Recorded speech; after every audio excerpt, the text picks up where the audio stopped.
Good evening. Tonight is a special action meeting at 7:15 for the purposes of taking official action on some items of import for the school district prior to our regularly scheduled budget session.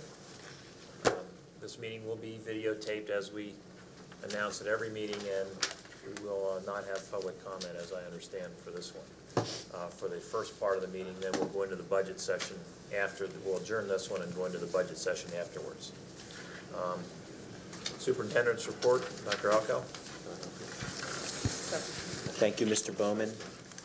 On BA1, Item 1A, I recommend approval to grant a deed of dedication to Montgomery Township for the purpose of providing a 30-foot right-of-way measured from the center line of Stump Road for the entire length of the property. So moved. Second. Moved by Redcamp, second by Whites. Any question? Point out for the audience, this is in front of the Montgomery Elementary School property that's in question. All those in favor? Aye. Opposed? Motion carries. Item B, I recommend approval to award the Montgomery County Intermediate Unit Trash Consortium bid to J.P. Massaro & Sons for the following fiscal years and amounts: 1994, 95, $61,000, $20, 1995, 96, $63,640, and 1996, 97, $66,185 to provide the service to all North Penn School District facilities as specified. So moved. Second. Moved by White, second by Prokowski. Any questions? It's J.P. Mascara. It's 15% savings is what it is, which is good. Whoever they are. J.P. We reviewed Mascara. that, and they did a great job at the IU to negotiate this. And actually, there's 5 or 6 providers throughout the district, the IU, that are handling different school districts. And in all cases, it went down at least 10 or 15% for the trash bid. So it's great. Moved and seconded. Any other questions? All those in favor? Aye. Opposed? Motion carries. Item C, I recommend approval of the resignation and waiver of obligation to return from the sabbatical leave for John Bieroff effective August 31st, 1994. So moved. Moved by Allen, second by Mingle. Any questions? All those in favor? Aye. Opposed? Motion carried. And that concludes my report, Mr. Bowman. Any Motion other to items? adjourn. We'll adjourn. We'll resume at 7:30 then for the regularly scheduled budget session. Tonight, in this part of the evening, we will have another scheduled budget meeting to review the upcoming fiscal year budget. In a few moments, I'll turn it over to Ralph Redcamp, the finance chairman, to run the meeting. What we will do tonight is we will have presentations by the administration, questions by the board, and at the point in time that all the board has asked the questions, then we will open it up for audience participation and questions directly related to the items that we covered tonight, and only those items. There'll be another meeting on Thursday night for general questions about the budget, as well as some other presentations. With that, turn it over to Mr. Redcamp. There's going to be a long agenda tonight, so I'll be very brief. This is the third and the final of the presentations by the administration to the board of the budget. Tonight we're going to be dealing with the capital portions, the capital expenditures that the administration is recommending to support the program of studies for the 94-95 school year. Dr. Alco. Thank you, Mr. Redcamp. The capital expenditures that we're going to talk about tonight are not contained in the general fund budget. Several years ago, a decision was made in the school district and supported by the Board of School Directors at that time that items which would have a life expectancy of a minimum of 10 years would be considered as capital expenditures. The rationale behind that was that these items are going to have a long life in the school district, and by taking them out of the general fund budget and putting them in a capital expenditure, you're not causing the taxpayers who live here at any given year to pay the full burden of the costs. For example, tonight you will hear about equipment for technology education. If these items were in the general fund budget, they would be paid for by the taxpayers in 1 year only. When we deal with it in a capital expenditure account, it's paid for out of a bond issue, and it's spread out over several years and paid for by generations of people that are going to use the equipment for many, many years. For example, in technology education, the equipment that we have been using has been used for 20 to 30 years. The new equipment we're recommending will have a long life expectancy as well. So I wanted to give just a brief explanation regarding a rationale why we put items in a capital expenditure account and are paid for out of a bond fund as opposed to the general fund budget. And with that, we will begin with a discussion of items in transportation and plant operations, and Bill Hartenstein will conduct that discussion. Thank you, Dr. Alco. As you see noted there, with the exception of the salt spreader, which we've asked for, all of the equipment requested for the transportation department in the capital expenditures is replacement equipment. The things such as the wheel balancer, air compressor, brake drum dolly, and tire cage, these were all items that were identified by Griffith as being in need of improvement either for efficiency purposes or to bring us into compliance with OSHA standards. The two-way antenna that sits on top of the garage is original and is in need of replacing, as is the oil grease reel, which is original to that building. And the plow that we talk about is currently mounted on the front of a 1945 Dodge. We have gotten our full worth out of that, and it's now time to replace that. This past winter has also confirmed the need for a salt spreader. Transportation Department is responsible for clearing the bus compound itself. Mr. Wood and his men are very busy with the rest of the property, and Transportation has taken that responsibility on. And it currently does not have a salt spreader. This year, with all the ice that we had, that would have been very nice. In the area of plant operations, we are recommending the purchase of a new HVAC system for the high school, which would replace our existing computer-based energy management system, which was installed in 1982 and is woefully outdated. We're experiencing more and more failures each year with this equipment, and the proposed system would provide for remote control units to be dispersed throughout the building, which can be monitored from a personal computer anywhere in the district, for example, from Mr. Wood's office or Mr. Strobel's office. This system is the same system as that we currently have in operation at Gwinnett Square, Montgomery, Penfield, and the soon-to-be Bridle Path and Walton Farm. One of the main advantages of the installation of this particular system is that it would pay for itself over a period of 5 years. The anticipated savings in service contracts is estimated at $5,000 per year. We have experienced downtime with the new system. Obviously, that would be corrected. This would give Mr. Strobel, who controls these systems, more control over the energy management, and we talked about that at a previous session. Energy is very expensive, increasingly so, and anything that will allow us to maintain some savings there would be of great assistance. And as I mentioned earlier, John would have the opportunity to be able to monitor this from off-site, as he currently does with the other schools. So we are asking for a total of $11,094 in equipment and replacement and new equipment for transportation, and a total of $23,400 for the HVAC upgrade at the high school. In the area of administrative data processing, no doubt several members of the board will recall that about a year ago we presented to you a data processing pilot project report, which the previous board approved, and which allowed us to bring all of our elementary schools online. The recommendations that we have before you tonight represent phase 2 of that computer upgrade, and phase 2 is designed primarily to provide similar services to our secondary schools.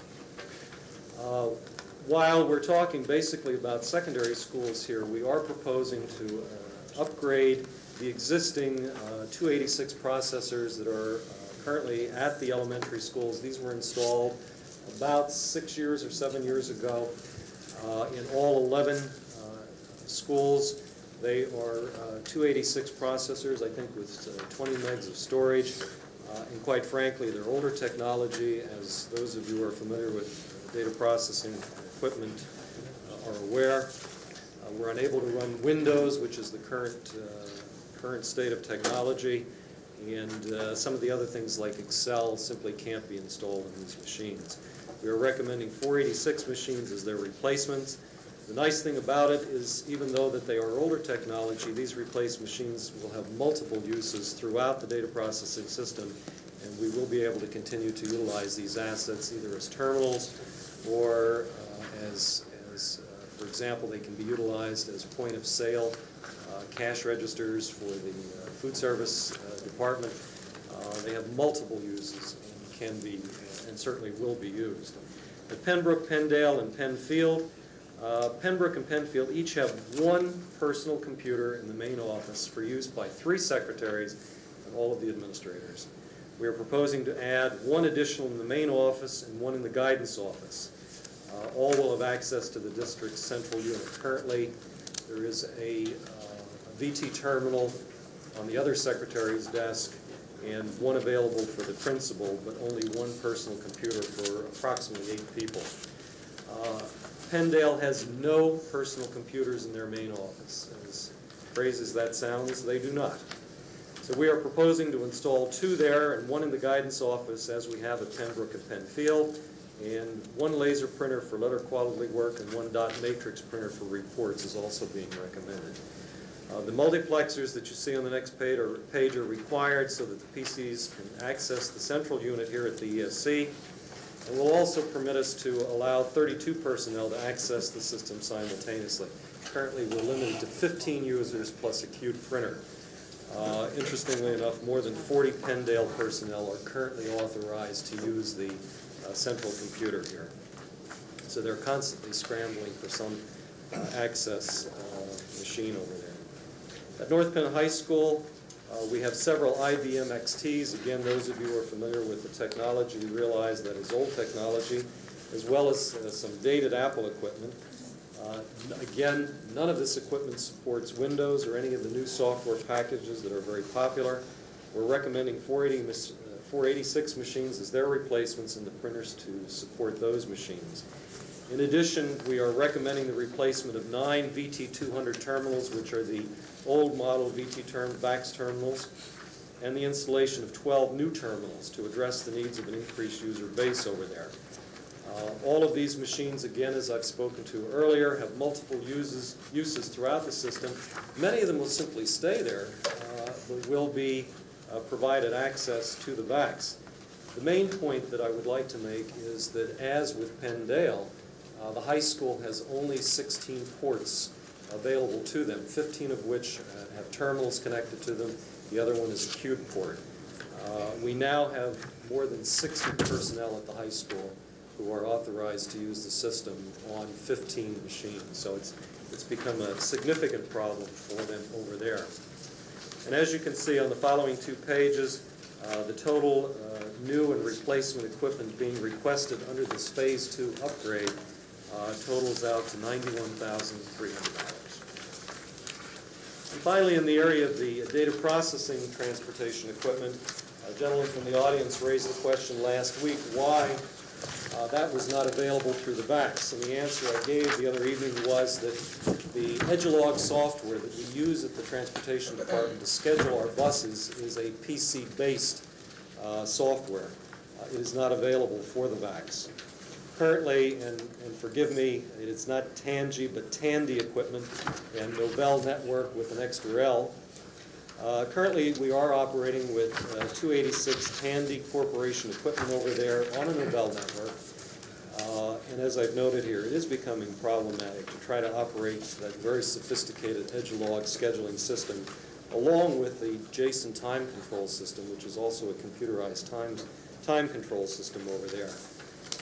If you'll recall, Griffith has also strongly recommended that we install a computerized parts handling system at the garage.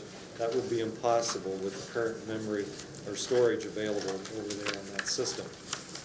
All of those Tandy machines over there are 286 processors, and we're obviously recommending state-of-the-art 486s to replace those. The larger monitors that you see there are simply being asked for the 4 people who work day in and day out with those demographic grids to use the smaller screens is very difficult. So we are asking for slightly larger screens there. So the total amount for the upgrade to the Transportation Department computer is estimated at $25,619. At this point, again, under the area of technology, I would ask Dr. Venema to introduce those people who will address the rest of the agenda. Thank you, Bill. The remaining items under number 3 in the technology section are those items related to the instructional program. And I've asked our department chairpersons to come this evening to share those requests with you. They're the experts and the ones who are involved in those programs day to day. And they will take you through each section beginning on page 8 in your packet. The first person to present will be Dr. Joan Nolan, who's in charge of our libraries K-12. Thank you very much. As you will see that on page 8, we're in the midst of the phased program for networking our libraries. We have completed phase 1 and phase 2. We are now engaged in phase 3. This will involve bringing Pembroke and Penfield up to the same capacity as we have at Pendale. We have hoped to add Gwinnett Square, Knapp, North Wales, and Oak Park with computerized library networks so that they will be able to provide increased capabilities, searching capabilities for students.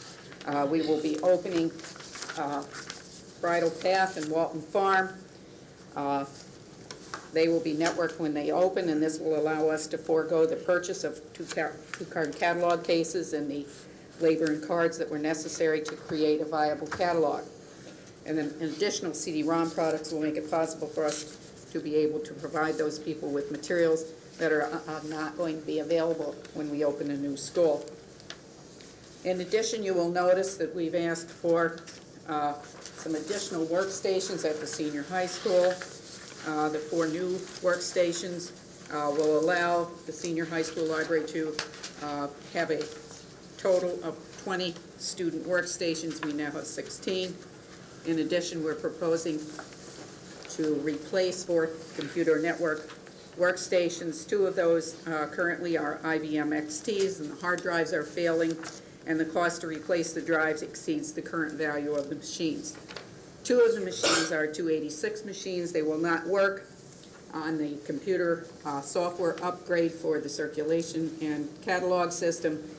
We propose to use those for standalone workstations so that they will not disappear. In addition, the 2 CD-ROM disk drives are needed to replace 2 current drives that have been in constant use since 1987. They've been serviced repeatedly and no longer can be depended upon for consistent operation. In addition, you will notice that we are asking for new library shelving at Hatfield to accommodate additional materials. We're replacing a library desk and counter at York Avenue. The library desk is on an old teacher desk. It's wiggly and so forth, and it's dangerous, and it wasn't set up to accommodate a computer. The sound card and speakers that we're asking for Pendale allow those people to use multimedia resources, and that's the need for that. The total library cost is $122,920.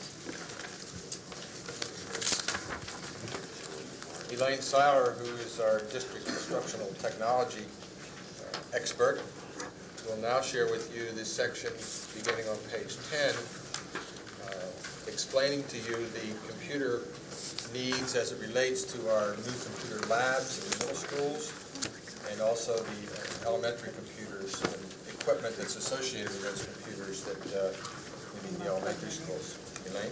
Thank you, Don. As you go through this proposal with me, you'll see that the bulk of it is for replacement equipment. We also are in a situation where we have some things that are not compatible, and we also have some older equipment that's beginning to fail for us.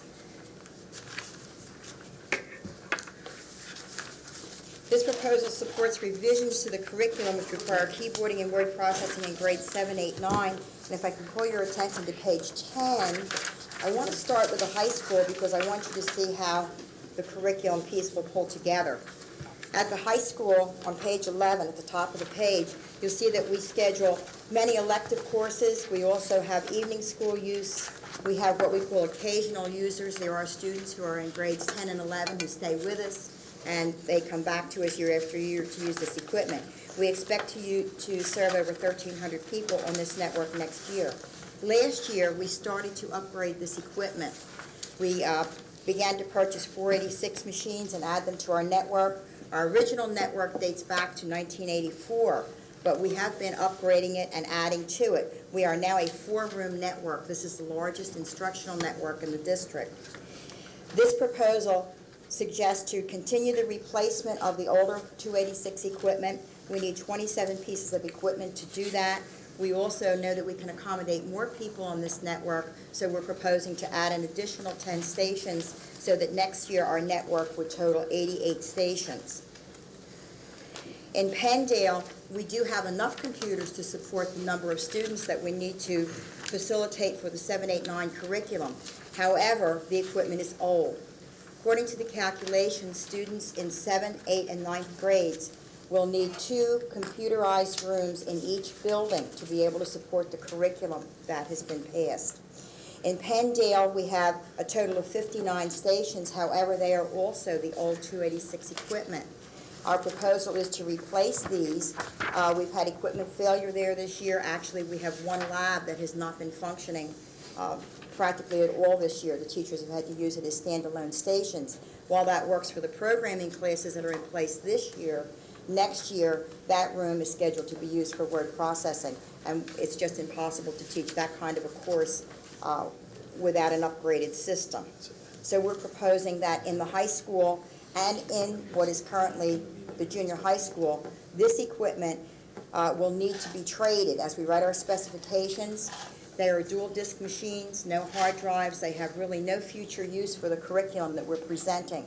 So our specifications would require that a trade be insisted upon for those pieces of equipment. On page 12, at the top of the page is the new curriculum that the 7th and 8th graders will be following, an increased amount of keyboarding and computer applications, level 1. I'm going to deal with these 2 schools as though they were one because their needs are so much the same.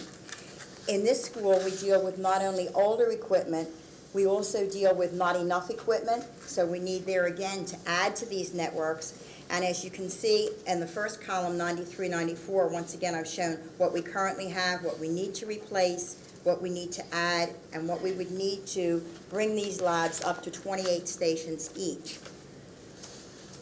Although the equipment is used a little bit differently in the buildings, the need is still the same. We need to add 15 to Pembroke, we need to add 10 to Penfield to bring the total up to 59 stations so that we can accommodate all students in this curriculum.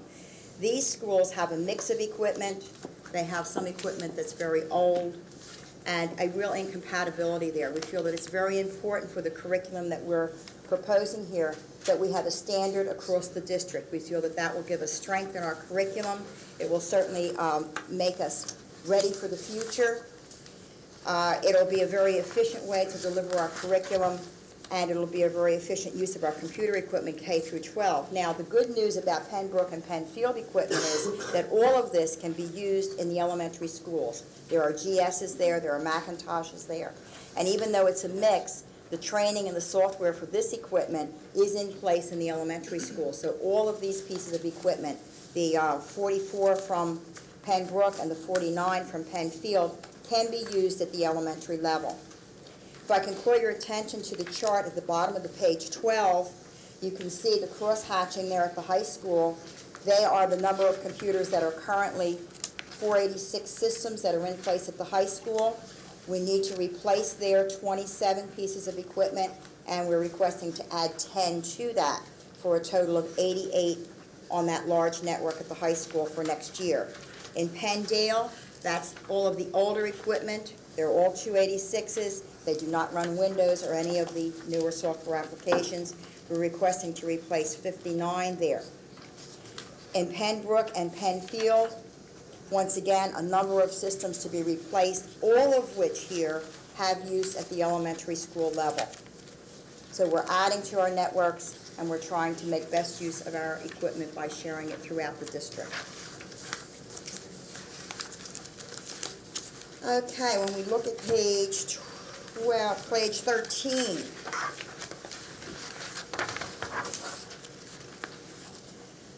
the equipment that is to be transferred to the elementary schools will need carts and printers. Pembroke is the new stations that we've requested and the printers to go with them. Penfield, once again, new equipment and printers to go with it. High school, new equipment and 2 carts. For the replacement equipment at Pembroke, once again, matching the charts that you have, 44 replacement at Pembroke, 59 at Penndale, 49 at Penfield, 27 at the high school. Okay? It's been called to my attention there was a math error under all elementary schools. That should be the total of $13,950 and $27,000 is $44,950, bringing the total of new equipment, I believe, to $108,340. Maybe someone with a calculator would check me, please. And the grand total on the page to $408,940.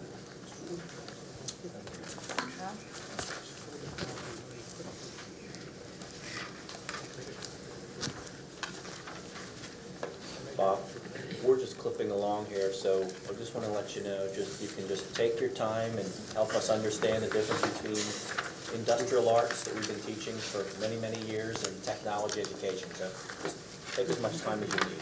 Thank you. Bob Bateman is in charge of our technology ed, formerly industrial arts department, and he'll explain how that has changed over the years. And of course, responsible for that program as it now exists in all of the secondary schools. Robert? Thank you, Don. My goal tonight is kind of twofold, obviously. One is to highlight some of the key features of the new technology education middle school curriculum, and also provide some details on the proposed budget expenditures that are needed to implement the new curriculum. I'd like to start with the curriculum. The existing program that we're recommending to replace at North Penn is a traditional industrial arts curriculum, and it's probably familiar to most of you from your secondary school programs. It consists primarily of metals and wood courses with technology education activities mixed in wherever possible, and it's being taught in a unit wood and unit metal laboratory. Why the change?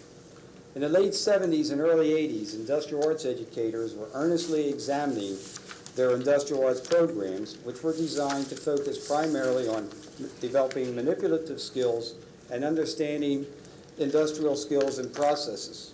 Based on their studies and reports from outside sources such as SCANS and Workforce 2000, they concluded that a broad-based program to teach technology through a combination of instruction and laboratory activities was needed to develop student problem-solving abilities and technological literacy. By the late 80s, every professional association throughout the country and all of the state education offices were recommending to change to technology education. They saw it as a better way to address the changing needs that we see every day in our workplace. What is technology education? Technology education can be defined as a study of the systematic application of knowledge, tools, and skills to solve problems and extend human capabilities. The North Penn Technology Education Department has developed and adopted a new curriculum that will prepare our students to apply technology through problem-solving activities. It will be an exciting, hands-on, activities-based program utilizing a more interdisciplinary approach that emphasizes math, science, and communication skills as our students study technology. Additionally, the 7th grade introductory and 8th grade exploring technology courses will provide a little broader base for those students who may wish to consider the tech prep path at the high school. Technology education in Pennsylvania and most states recognize 5 technological systems that today's curriculum should incorporate. These systems are bio-related, communications, construction, manufacturing, and transportation. For example, a description of the communications course would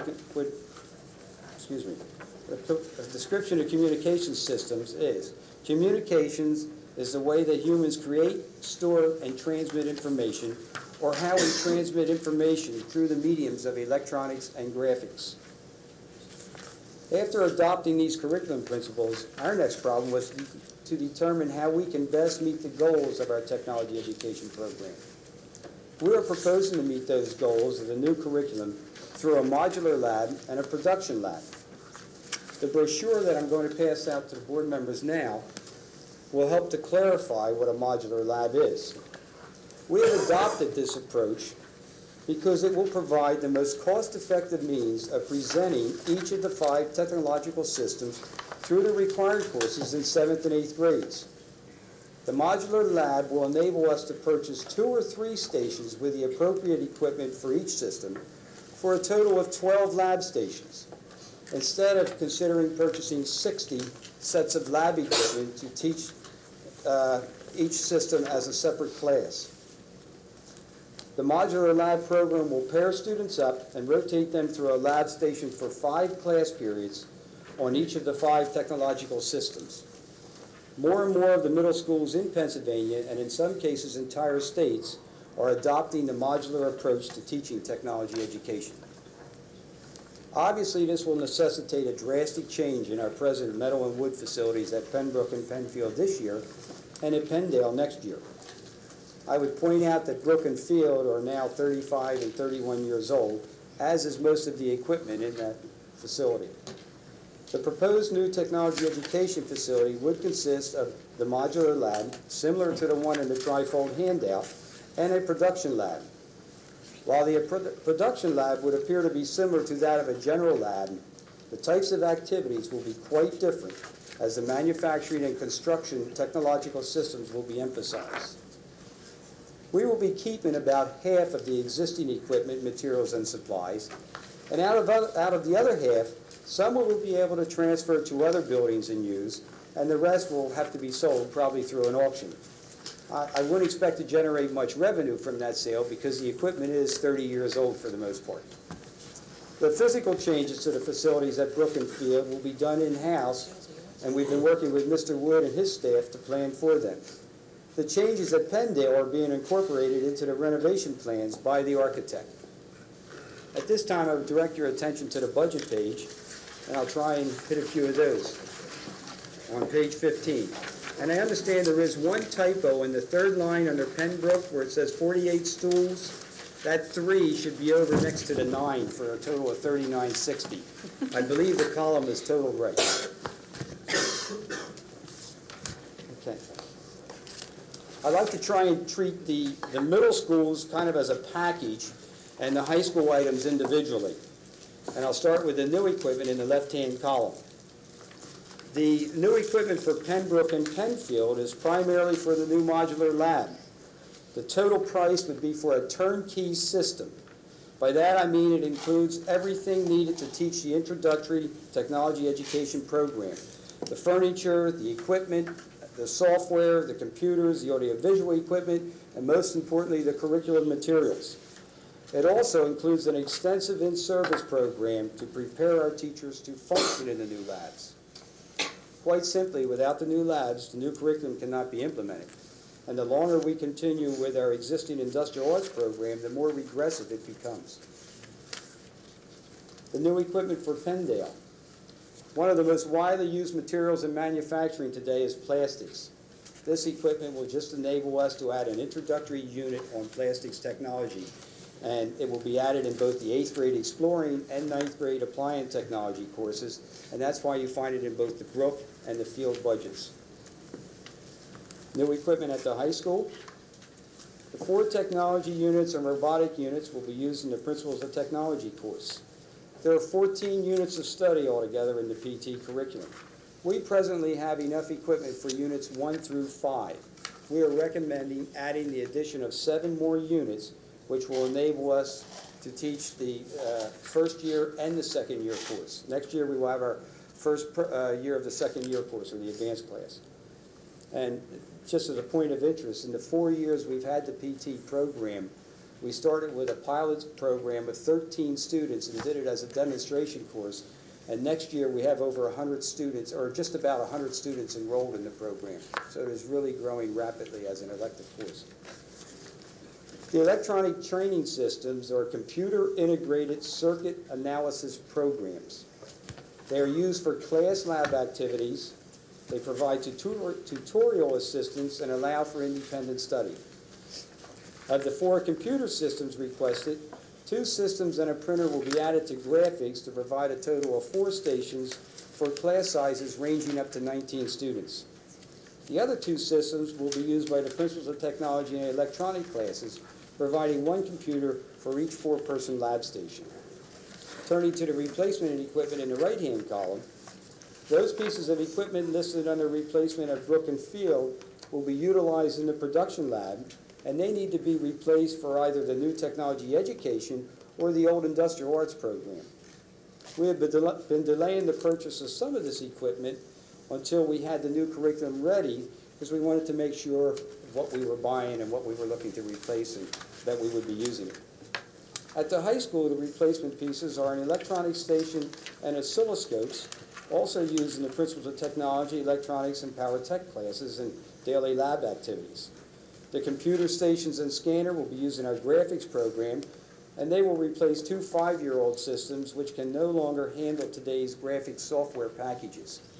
The 2 computers are still viable machines. They are Macintosh SEs, and they can be used in another application within the district, so we will pass those on to Elaine to find an appropriate home for them. In summary, I can tell you that the Technology Education Department is excited, and they're really enthusiastically looking forward to implementing the new curriculum during the 94-95 school year. The committee has been working long and hard to develop a curriculum that is appropriate for the North Penn schools, in alignment with the State Technology Education Curriculum Guide for middle schools, and it will provide a base of technological literacy for our students for tomorrow's workplace. I would also like to pass out a second brochure, and this will kind of help explain a little more of what technology education is and its place in today's schools, and you can look at that at your leisure.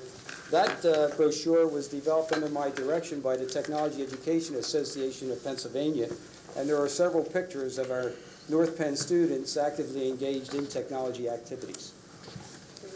Thank you. Thank you, Bob. At this point, we'll turn over the rest of the technology presentation to Ken, who's going to deal with the needs in our telecommunications television program. Okay. I'd like to explain as we begin this section of the meeting that the equipment that we're asking for tonight is being asked for a district-wide effort. This district-wide effort is based in the telecommunications studio and control room at the high school. This is not for the high school. This is for the entire district. Members of the audience and the board know that during this past school year, we committed our district resources to begin a more appropriate use of our cable channel. This cable channel, which had been underutilized throughout past years, is now just beginning to be better utilized. Our goal is to provide information to the community at large, eventually to do more to interpret and to analyze, to keep school district news in the TV spotlight, if you will, and to explain what we do, why we do it, our problems, our strengths, our needs, our accomplishments as a district, with the activity based at North Penn High School, but with a district-wide, community-wide focus. It won't surprise those of you who have followed this to know that we began with almost nothing. Most of the equipment was from the opening of the high school, 1971. Equipment had not been replaced. In some cases, we had not invested in the maintenance of equipment. And as the Community Task Force explained when it gave its report to the board, we had almost nothing. Not only are these cameras new, and these tripods are new, but in some sense the 3 young men working here tonight are new because they've been having a new vocational experience working these school board meetings, which they never had before. And so there's a lot that's new about what we're doing. I've heard several of my coworkers explain and apologize tonight for typos on the sheets that are in your packet. It's my responsibility also to apologize for 2 typos on page 16. Perhaps you'll find a third and a fourth, but I found 2. In the first item under new equipment, we're talking about a Vetroscope, S-C-O-P-E, and in number 3, of course, the word should be video toaster. I believe the spelling is correct. I believe the spelling is correct on page 17. I should explain to you that the Vectorscope will be used to calibrate color in all field productions. It is our intent to go into the field, if you will, to many schools, to many auditoriums, to many gymnasiums, to many locales within the community, and tape in different localities at different events. And we need to calibrate the color and the video signals from the field. And so that's item number 1. Item number 2 on this list, an info channel event controller, will help us to get rid immediately of the blue rolling screen that bothers so many people when they turn on channel 16. When that rolling screen, or scroll, if you will, was purchased, we bought a very inexpensive unit intentionally. It was a bargain basement unit, if you will, and it has very limited capacity.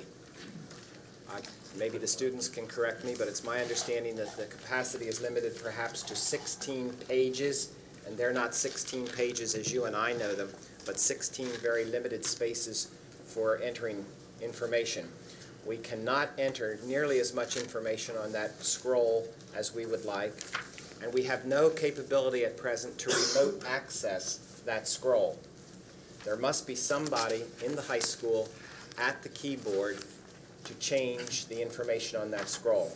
That was especially difficult during decision-making during this winter, when we were in this building making decisions about dismissals or starting times or event cancellations, and we had no remote ability to change that.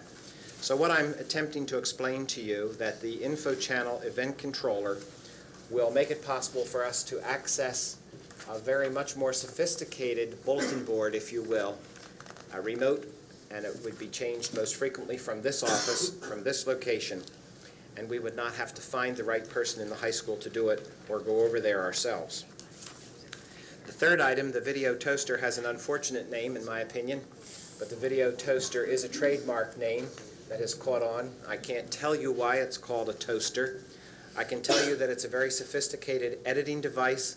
It creates graphics, it creates the fades, the dissolves, the special effects, and all the editing that we would need to begin to do in the kind of improved programming that would encourage people to watch our efforts and to watch our student productions.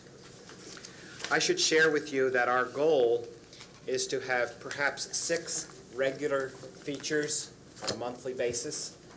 Now that's an immediate goal, not a 10-year goal. But we would begin to have 6 regularly scheduled programs, in addition to all the special events that we would be invited to cover. We, of course, would do as we began in the beginning, cover all school board meetings. More importantly, perhaps, to the welfare of the larger organization is the expectation that we would begin to produce training and orientation films at a future date. There are lots of things that we can be doing in the way of providing orientation and training for new hires, for different groups of employees that we should be doing, we can be doing when we have the equipment we need. Eventually, I would hope that we would have a student news magazine minimally at the high school, and that's a goal that we need to be taking a serious look at in the coming weeks. Our request, as you can see on page 17, is for $24,500. I've mentioned the 3 items for the $20,000 of capital new equipment. Replacement equipment, in a sense, somewhat speaks for itself. We need some more headsets for the camera crew. Some of the headsets that we had were too easily broken, and we need to buy a better quality headset. We need a good timer. We're presently using a very inadequate timer, and we need a good timer so that we can have precise cutoffs and good control over our work. I think the professional color monitor probably speaks for itself, and you have some notes. So that is our request for this year. I have no idea what we would request in another year. I feel confident that if we get this from this bond fund, we're in good shape to do a good job. Okay, are there any questions from the board of the items that have been done so far tonight? Yes, Mr. Director, if I could start at the beginning, I guess. Gosh, there was an awful lot of information. I wish we could have been broken down a little bit more than this. But anyway, starting from the beginning, Mr. Hartenstein, page 1, service contract savings, you anticipate $5,000 per year. How much have we been spending per year? Mrs. Meng, I'll defer to Mr. Wood on that. He's more. We just re-quoted our service contract with Landis Gear. Actually, we re-quoted it with 3 different providers. And I need to tell you that, interestingly enough, we had a reduced cost. Excuse me, not in this contract, I'm wrong in saying that. We're currently spending $17,936 for that maintenance contract on the energy management system. And for next year, our quote is $18,564. Okay. We had quotes ranging from 24, 692.50, 21,800, and the low quote from Landis Gear Powers of 18,564. Gear is GYR? It's GYR. GYR. Okay, the ability to monitor and operate system from an off-site location such as where? Where We're would that be? currently doing that out of the plant operations department office. And quite frankly, there's a plus here that we didn't even include in our justification. And it's so important, and it worked so well this winter when we were going through snowstorms and ice storms and so forth, just to call up those buildings and find out if we were with power. Okay. But then the next thing we do, after we do that, we can actually go into all of the various spaces and check space temperatures. And that's really critical as we lost power ultimately at Gwinnett Square, to know when you're coming back online, what your temp is in a space, and what's happening as far as the entire system. The other thing that's important, it's not unusual for John to go in on a weekend and make sure that we went to unoccupied, and that's a considerable savings. I mean, we're in occupied throughout the week. Friday evening at around 11 o'clock, we go into an unoccupied cycle, and we stay in that cycle until Monday morning. So that's the type of information you generate from one location for those various buildings. Mark, can I interrupt a minute, please? Sure. I had a demonstration of this by John Strobel. He can adjust temperatures at different schools from his office. So one man can come in on a weekend or a night, and he can pull up every school that's on the monitoring system. He can lower the temperature, raise the temperature. He's not just getting information, he's controlling the systems. Okay. No, I appreciate the mechanics of it. I just wanted to know where was this going to be located. Now, did I understand correctly, the capital equipment is, there are items that we're anticipating purchasing from bond money, is that correct? And you're looking at a 10-year life on those pieces of equipment. Is there a minimal dollar? My question is driven by, as I look at replacement equipment bill under transportation, when I see a 440 tire cage, a drum dolly for $420, is there a minimal dollar amount that should just be made part of, year to year, an operational matter? I mean, it seems like such a low amount of money to put into a bond fund to spread over so much time. I understand the 10-year, but why such a low amount on an item? Why would we stick that? The official definition of equipment according to the state is anything $400 or more. Okay. And that's required by law to stick it in there, or? No, No, it's not required. No, it's not like it's That's not. the official, that's their Okay. official breakdown for what they consider equipment. I don't know, I just see some of these items I think are low enough that we should be, pulling it out of the pocket. Hold on a minute, Vicki. Okay.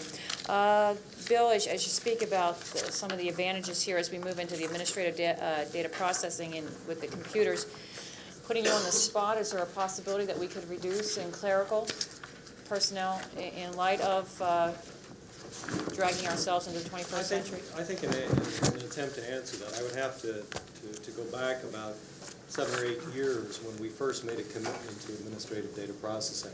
Many of the clerical staff throughout the district were very upset that they were going to lose their jobs. Okay. Quite the opposite has happened. What really we have been able to do is, with the technology that we have, we've been able to work smarter.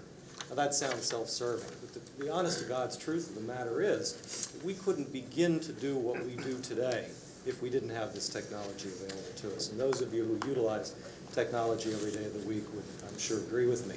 We simply could not deal with the volume of work that we have without the aids of technology. Okay, I So appreciate, to answer your question, would we be reducing? No, that's You say no. highly. well, I appreciate your honesty, Bill. Total administrative data processing costs here, $91,000. We talk all the time about how outdated or undated we are. How close to the 21st century does this plan get us? In your Well, opinion, or maybe the professional opinions of Mrs. Seiler? or- Mike Wismano, who's our systems manager, has a favorite saying that with Phase 1 and Phase 2, we're almost into the 80s. I don't mean to belittle it. Right. The fact of the matter is that we have been extremely conservative in our approach to technology. We have taken little steps, and what we have proposed here, quite frankly, is, although it doesn't seem so when you look at the bottom line, is a very conservative approach. It really provides minimal coverage. As I said, we have, for example, at Pembroke and Penfield, we have two secretaries in the main office, a guidance secretary, and 2 administrators, plus the nursing staff, plus the guidance people, and there's 1 PC over there. It's almost embarrassing to have to admit that to you. This will now provide 3, again, for 8 people. And the fact of the matter is, without it sitting there, without your ready access to it, the odds of somebody taking the time to push somebody else out of the way are nil to none. Well, I appreciate you saying about how embarrassing things can get. I think the most embarrassing thing that I listened to recently was the guidance counselors explaining to us how they chase down report cards at the local buildings. That's ridiculous. And Also- this phase 2, as Mrs. Clark has spoken to the board about in the past, does begin to address the need in the guidance area for access to the databases on the mainframe, plus their guidance software needs. It puts them with students more than running around with piddly jobs like that. Just a side note, I appreciate the report you gave, Mrs. Seiler, the detail in your report, and also appreciate the pioneer you've been in North Penn with bringing computers into age here in the district. It was a great report. I appreciate it. Library networking here. How were Phase 2, 3, and 4? How were the elementary schools? How was that phasing in determined among 13 elementary schools? How was that prioritized? You mean in regard to what schools we selected? Correct. What we tried to do was to spread that out throughout the school district and take many places as we could, so that no one area was serviced more than another. Okay. On the total, no, I'm sorry. Moving on to computers in the classroom. I'm looking at the $408,940. Was there a phasing-in program for specifically this, as opposed to this all happening right now? For the classrooms? Right. As I look at your total computers in the classroom, that $408,000 number, like all of a sudden, boom, is this hitting us? Is there a phasing in for this, or is? There really isn't. We're in a situation now where we have a curriculum that's approved that we really can't practically deliver very efficiently. We can't really deliver without upgrading some equipment.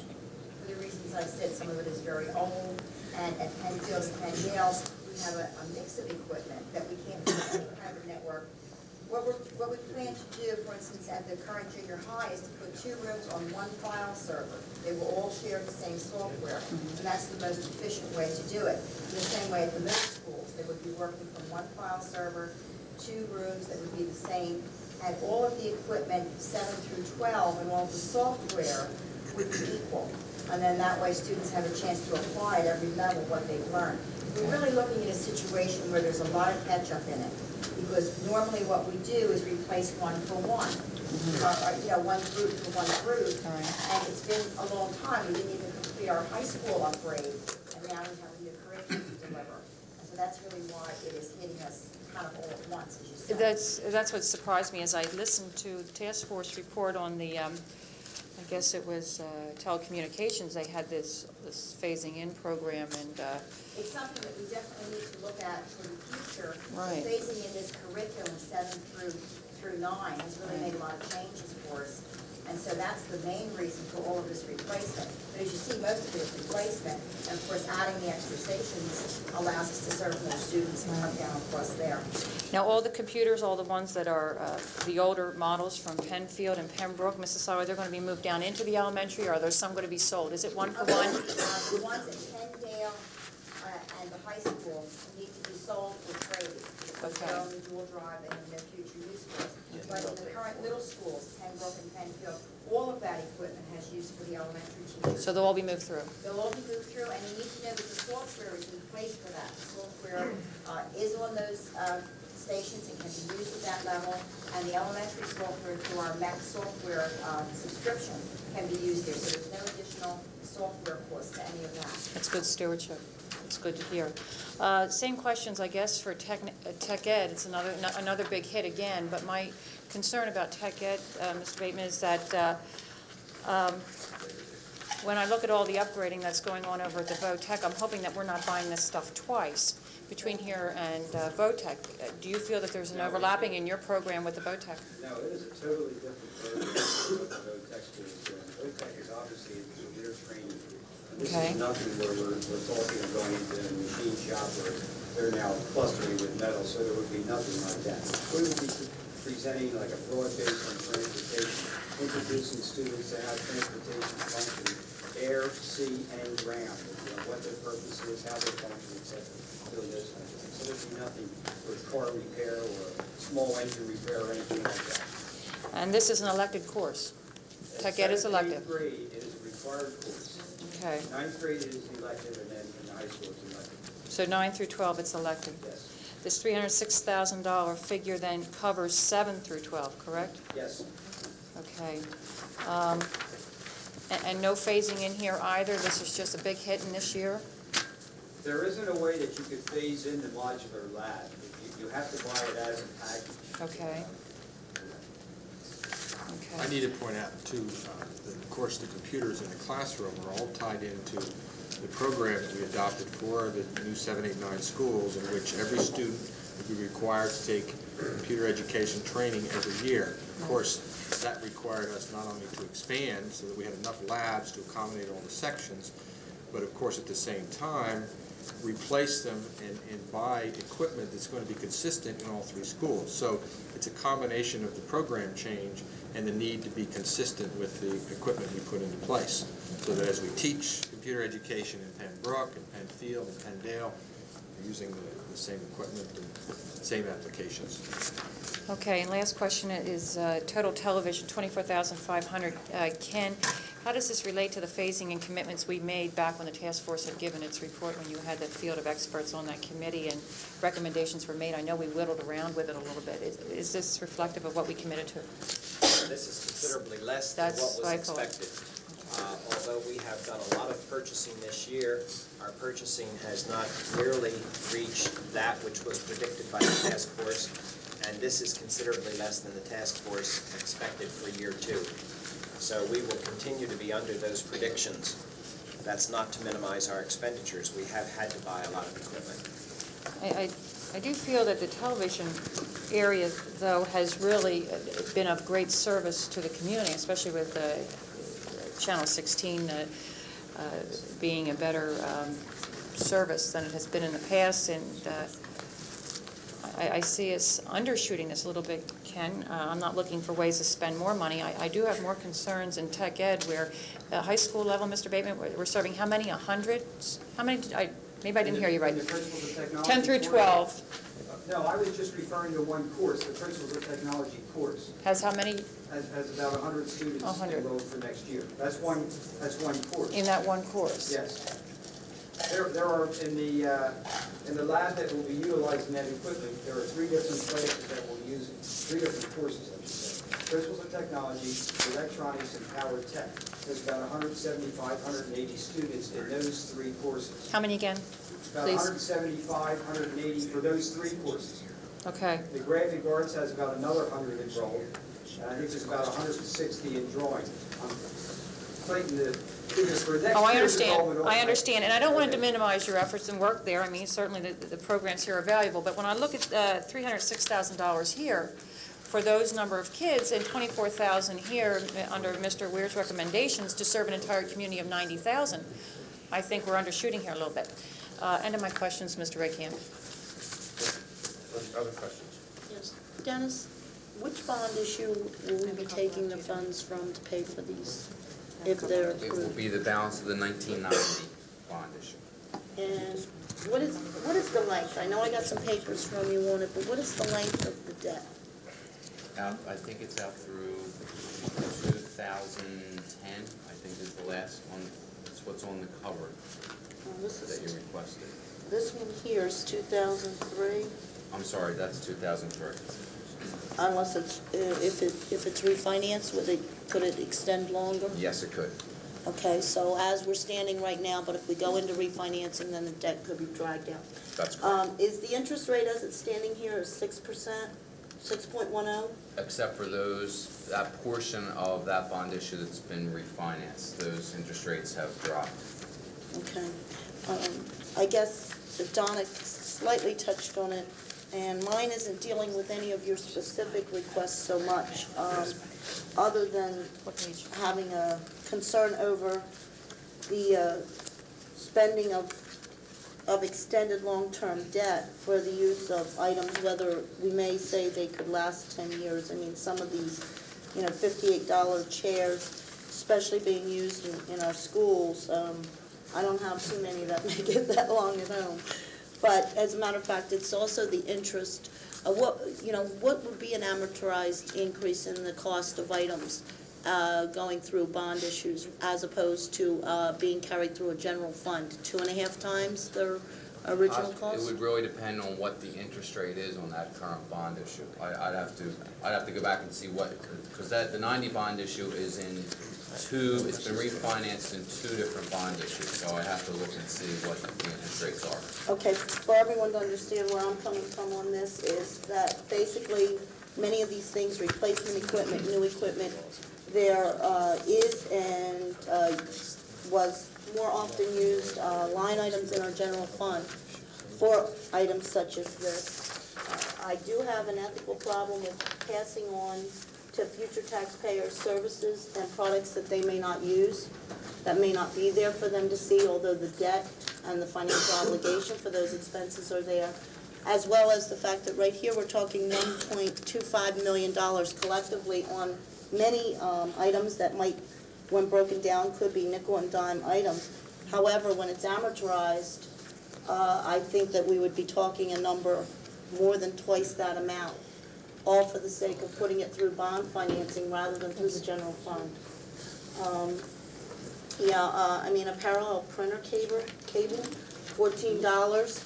I see here, quite a few Mrs. Sher, other just items, before you 10 go art on, benches, a lot of 65. those items, while they look small in nature, are part of a package, which is, more expensive than that. That's just part of the package. In a number of cases, they've been brought together to be a part of a bigger package. That doesn't mean that they couldn't be individual line items on a general fund. I've been seeing this going on more and more often lately in the school district over the past few years. And quite frankly, the individual citizen or a normal businessman couldn't get a 15 or 20, use a 20-year debt to buy a Maserati, and we're using it to purchase very small items that should be expected to be a part of a school district's budget. And again, it comes down to how much are we willing to pay to defer the debt. She's right. Well, now, do you want to pay for the radio in your Maserati out of the general fund and then buy your car on time? That's what you're suggesting. No, You take Dick. part of the system and break it down into pieces that you want to buy some things and then long-term debt for the other things. Not at all. You couldn't buy the vehicle. It's more like a mortgage that we're dealing with money that was there designated. at the beginning for major construction. I don't think you could take these items and go and get a bond issue just specifically for these kind of items, but it's being tacked on to debt that was for major construction.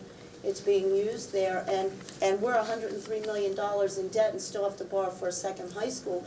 And I believe it's yearly purchases such as this that have left us in that situation with major debt and that doesn't quite meet the needs of the expansion. So if we spend it here, then it's taking away from something that would be appreciating rather than depreciating in value. I'd point out, though, that as we were doing the borrowings, the various borrowings, it was not just for the building of the elementary schools and the remodeling of the junior high. There were a number of millions, and in fact, I think it's like 2.9 uncommitted right now. That's correct. That was designed to be spent for year-to-year items. And quite frankly, I run a business, and if I go out and buy a computer, I buy a computer, it's got all the cables and all those good things, and if I try to expense it, I have a problem with the IRS, because the IRS considers a computer, unless they use the 10% deduction, a capital item, and I've got to put it over several years. It's not unusual to do that, and I understand, if you get little items and why burden the people that are going to be using it in 5 years or so, or 10 years. But on the other hand, why are the people going to pay for it this year? Because the bulk of the use is going to be out there 10 or 15 years, and a lot of this equipment, a wheel balancer, oil grease rig, that stuff is replacing equipment that's been there for 20 or 30 years. And I mean, it lasts that long, and it's not unreasonable to expect to pay for it over that period of time so that you don't have to pay for it all right now. I suppose if it were at a zero interest rate, perhaps that might fit a little bit better, but I think that increasing a cost 2.5 to 3 times its original price by deferring this, I'm sure the taxpayers that are sitting out there paying their tax bills this summer are paying for these sort of activities that occurred in the past, but to me, it doesn't seem financially responsible to be using it to this degree, and that's my main issue. And the only other specific question was, I saw under the Pembroke and Penfield network stations, that was on page 10, there was page 9, it dealt with yours, yes. They were one set, the new equipment was being priced in at $1,500 for the computer network stations at Pembroke and Penfield, and yet the ones that are replacement equipment, I don't know if there's a specific difference that the replacement is actually raised up $100 per unit. I mean, that may not sound like much difference, but when you're buying 44 of them at $1,600 as opposed to the $1,500 price that's on the opposite side. There could be a difference because there's some network wiring in place. I may need some network cards. It sort of depends on where the equipment is going to be placed, and we depend on our data processing task force to help us when we write those specifications. I tried to make the prices high enough that they would be reasonable, to give us a little cushion for whatever network cards, wiring, whatever other connectors we might need to go into that system. Some places we might not need, for instance, a certain kind of a soundboard or whatever, and we look to our task force to help us with that when it comes down to really spending the money. But do you know specifically, though, what the reason would be that replacement equipment, computer network stations? Because there is 103 of them totaled right there. Oh, no, I'm sorry, 152. I would say, based on the wiring and what we need internally in the systems, and we look at that very carefully when we go to actually spend money on our task force. What helps us with those specifications. What page are you looking I just wanted to mistake. Page 13. 13. If you see those listed under new equipment, they're figuring in at $1,500 per unit, and I would have assumed with all these coming through as an order that they were probably similar products, but all of these under replacement equipment are coming in at $1,600 per unit. There was no specific breakdown here for wiring or cabling or those kinds of things, and that's the extra cushion that I just built in with those prices. Okay. I promise I'll get the best bang for the buck when the day I'm comes. sure. The task force will help us with that. That leads me to a question, since Vicki opened it up. If you look at the entire number of 486s that we're buying for both the administrative data processing for use in the schools. You know, in some cases, in elementary schools, in the administrative budget, we only have 1,100 budgeted per PC. Are we talking about using the monitor? We already have existing VGA or super VGA monitors there? That is correct. That's why it's budgeted. And are we going to go out and bid the entire school district's 486s at one time? Are we going to specify we need 340 hard drives, we need 8 mega RAM, you know, those kind of things? Mike and Elaine and all those people who are involved, each of these are different different networks that we're talking about, some of which can be combined in terms of a bid, others cannot. As the board knows, we are very aggressive when it comes to bidding, and when you're talking about this volume, certainly we are anticipating some very good pricing. Absolutely. We might be able to take advantage of some of the intermediate unit pricing, but certainly with some of this volume, the prices that we ought to be able to get are going to be very attractive. I just want to make sure that we, you know, our specifications are such that we can go bid them all at one time, because I mean, a PC is a PC, and how you network it up is, yeah, there's additional equipment you're going to buy, but you're still going to buy the basic PC with some kind of capability. Some of them have a math code processor depending on the courses that they support. The other thing I want to mention is that right now we're in a situation where we have some equipment that does need to be traded because it does not have hard drives. I'm just going to mention to you that what we have in our specifications now does have hard drives, and we feel we'll have much, you know, we'll give you the long life that you're looking for this kind of equipment. It's an unusual circumstance that we can't trade all the way down. We've been doing that historically, just been dominoing our equipment to other levels. So with the purchases that we recommend now, we feel that we will have even longer life. Well, unfortunately, the computer life is only about 3 years until. Are these, yeah, are we going to look at like 486s now come in Pentium upgradable, so that, you know, if necessary in 3 or 4 years we need to change out the processing chip, and, you know, those kind of things. I just want to make sure that we're doing that smart, and that we're not you know, going to buy something that we're not, you know, 2 years down the road isn't going to be any good anymore. One of the things that I would like to point out to the board, various people who have presented tonight have shared with the board how this equipment trickles down through the system. We have been very aggressive in managing our assets. There is very little that isn't utilized someplace. The Mac machines end up in elementary classrooms. I think Elaine pointed out that the only thing that does not have any kind of a use at this point are the dual drive systems, and that'll be worked into a spec that requires some kind of trade. But we squeeze every possible bit of use out of our technology, and quite frankly, some of this Apple equipment has been around forever. It's still functioning very well with some of the software at the elementary level, some of the rather elementary software packages, if you will, and it works very well. And as I said, we will continue to be aggressive in managing those assets and seeing that they trickle down through all of the levels. Speaking, Dick. Go back to Vicki and let her continue on. I just jumped in during Vicki to follow. Are you done? Well, No, it's just a question over that 100 because it's 179 units, so that's $179,000 difference. So, you know, I just like to see that we to check on what exactly is causing that difference. It's 170.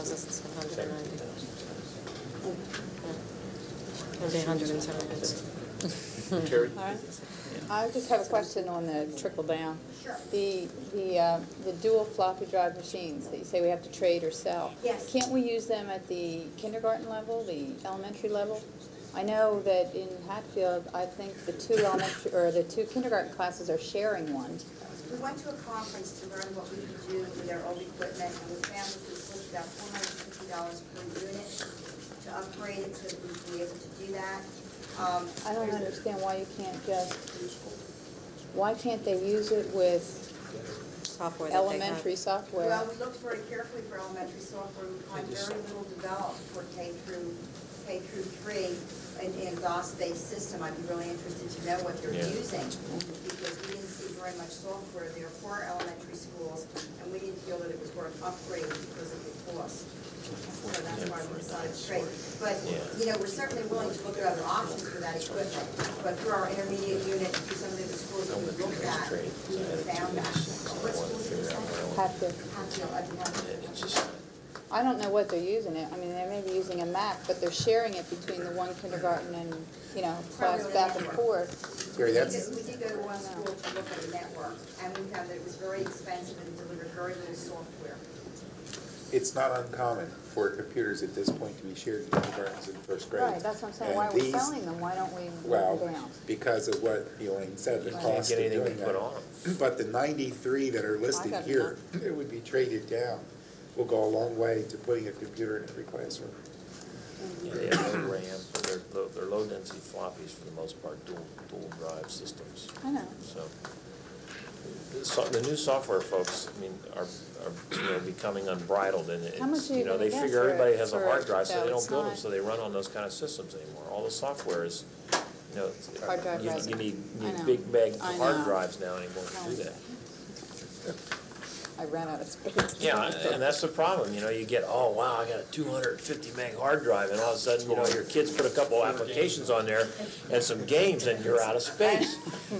And that's my concern in this, you know. I mean, Yeah. What I'm thinking though is because it's not worth much, we're not gonna get that much for it. You're not, it's because, and the reason is, if there was a value that you could upgrade them realistically for you know, for a reasonable amount of money, then you could sell them for something.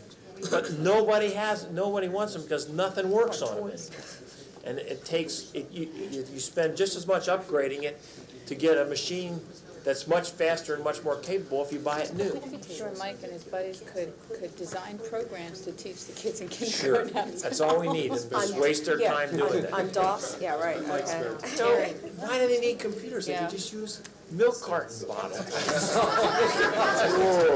That was Okay, I was just, I got your back, just, good, just, thank I have you. another- Thank I you. have I a wouldn't question. dare ask it. On the technical education, Mr. Bateman, we're talking about all this new equipment being put in and all. A couple of questions. What about labor for installation? Is that all included within their turnkey package? That's included in the package. They bring it in, set it up, and provide 3 to 4 days of in-service. What about the removal of all the equipment that's sitting there right now? That we've been working out with Mr. That we'd have to do ourselves. What kind of labor is that? How labor intensified? Fortunately, at Pembroke, we have an overhead door into the area where we use a forklift, and that's not gonna be a. But how many man hours? I mean, is it a whole day or? I would have to, no, it's gonna be more than a whole day. I mean, everything has to be disconnected, we need to pull all the cables back. I mean, this just changes that room drastically. You walk into the metal shop at Pembroke now, and it's like walking into 50 years ago somewhere. And when you walk in, when we're finished, it's gonna be a carpeted area with a drop ceiling with lay-in fixtures, and it's gonna be different. I think it's only fitting, Art, that since you started your career in industrial art, you probably... on those same machines. And I started at Pembroke and Okay, one of my concerns is at Pendle, since we're doing all this reconstruction and all this fixing of it, is part of the whole revamping of Pendle also inclusive of, you know, not the cost of the turnkey system being put in, but all the revamping of those rooms so that the turnkey system can be one put of the in? things that will happen, Carmen, is we have a staff of industrial arts people that are gonna be quite helpful in what we're doing. I mean, you know, when you ask to have something unbolted from the floor and you have to ask to have it disconnected, it's a case of taking a piece of equipment in and moving it out of the room. I mean, there's gonna be a cooperative effort, because these folks are gonna wanna keep certain pieces of that equipment. I mean, as we begin our renovation, we're gonna have a storage trailer that will be for disposal or auction, quite frankly. And we're gonna have a storage trailer that will keep the equipment that's gonna go back into the facility.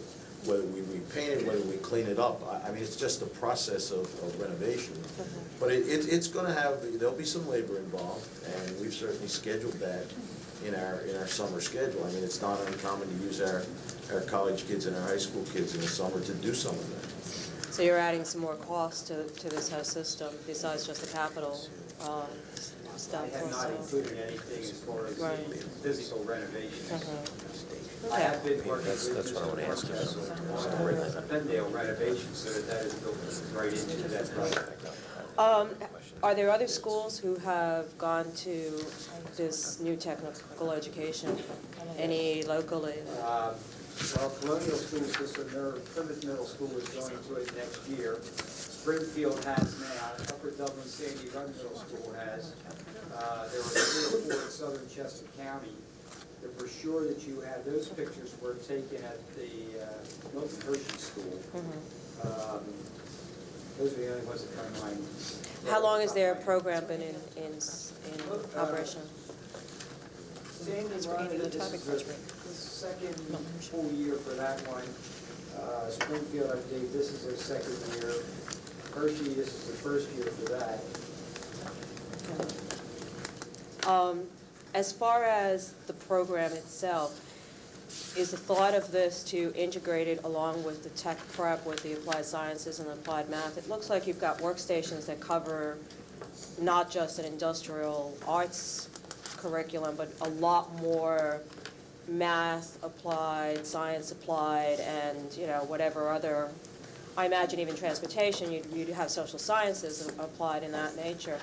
Is there anything to integrate all of this within an integrated program for the tech prep so that the people who are moving through that will get it all through? The tech prep is really a high school program, but it will provide, just by the nature of the broadness of the area, by looking at a lot broader picture for each of those 5 technological systems, it'll give the student a lot better background to pick and look at technical careers where he might tend to give him options in high school, obviously, as he moves into the tech prep. Remember that the focus and purpose of our special area subjects in middle school are exploratory. So we give every student the opportunity to experience technology education along with the other special areas so that they can make some selections and choices down the road. But it is connected certainly with the tech prep initiative in that sense. My last question is, we're going to have all this really incredible workstations and such. Can we and would we institute some kind of after-school program where this equipment can be used for science programs, for for a science fair, for anything else? I mean, you've got an extensive equipment here with graphics and computerization and things of that nature. I can't say, I mean, it's great to be able to institute it within the classroom at every child, but there should be more utilizations of these workstations in a further. Most of the schools I've observed it at almost have to beat the kids off with a stick at the door after school to get them out of the building, out of the labs. They're coming lunchtime, every 3 minutes they add, and after school. And that's true of one lab that I did forget, at Hopkinson Elementary School in Philadelphia, which is a 5th, 6th, and 7th building, I think. And they have one, and it's, they line up at the door to get in every minute that they have free time. But with this kind of expenditure, I would like to see it, I'd like to see it beyond just the grades that we're doing, because certainly, some of the elementary children can work on some of, the 6th graders at least could move up and have this more expanded rather than having it sit there idly, when school is out and not being utilized with that kind of technology that you're putting in. I think you make a good point, suggesting more use at other times of the day, possibly even in the summertime with some kind of enrichment program. Yeah, definitely. Bob, these stations could be networked, right? Yes. They could be networked? Yes. They can be utilized. Yeah, I just can't see, I mean, it's a great program, and don't get me wrong, I've been pushing us to get into the 21st century, if we ever make it, but again, we've got to do more after-school stuff, we have to incorporate more things and do a total combination of it. A couple more questions. One, we're buying a lot of computers, and some of them are necessary because of the curriculum changes. However, we do have our strategic plan that we're going to be working on. Are we, gearing ourselves towards that? Are we looking at an eye towards that? Are we totally saying, okay, well, we need this, and find out that our strategic plan says, guess what, guys, you really didn't hit the nail on the head? This is Lane. We have spent many, many hours over the last 2 weeks, Mrs. Sinkinson, Mr. Decker, and myself, with the assistance of Mr. Whites, reviewing all of these requests, not only the administrative data processing requests, but all of the curriculum requests, and looking at them in terms of the strategic plan, the strategic process for technology that we're ready to embark on. There is nothing that you will see on any of these sheets here that really negatively impact upon a strategic plan. All of those things have long life. All of them have multiple uses. As Mr. Whites is fond of saying, what is somebody's workstation today is somebody's terminal tomorrow, or ends up in a classroom for some other function. So there is nothing, as you go through that list, that cannot be utilized in many fashions. And somebody I heard on the board mention that 3 years is about the life of technology today, it seems. Maybe that's even optimistic. Most of the equipment that is currently here has been here for 10 years. And so we are managing those assets, as I said earlier. But technology is not cheap. We have said that many times. And the strategic plan that we have talked about, that the board has approved and endorsed this 2 weeks ago, will begin the process of heading us toward the 21st century. And all of the things that you see here, there is nothing that negatively impacts that process. I wouldn't even go for as to say negatively impact. I think all of the equipment is entirely consistent with anything that a plan could come up with today. This is state-of-the-art technology as it is today. We've talked about trying to reduce the cost of some of these workstations, perhaps to SX class machines as opposed to DX, and that is not, I believe, in anybody's best interest. It was just limiting.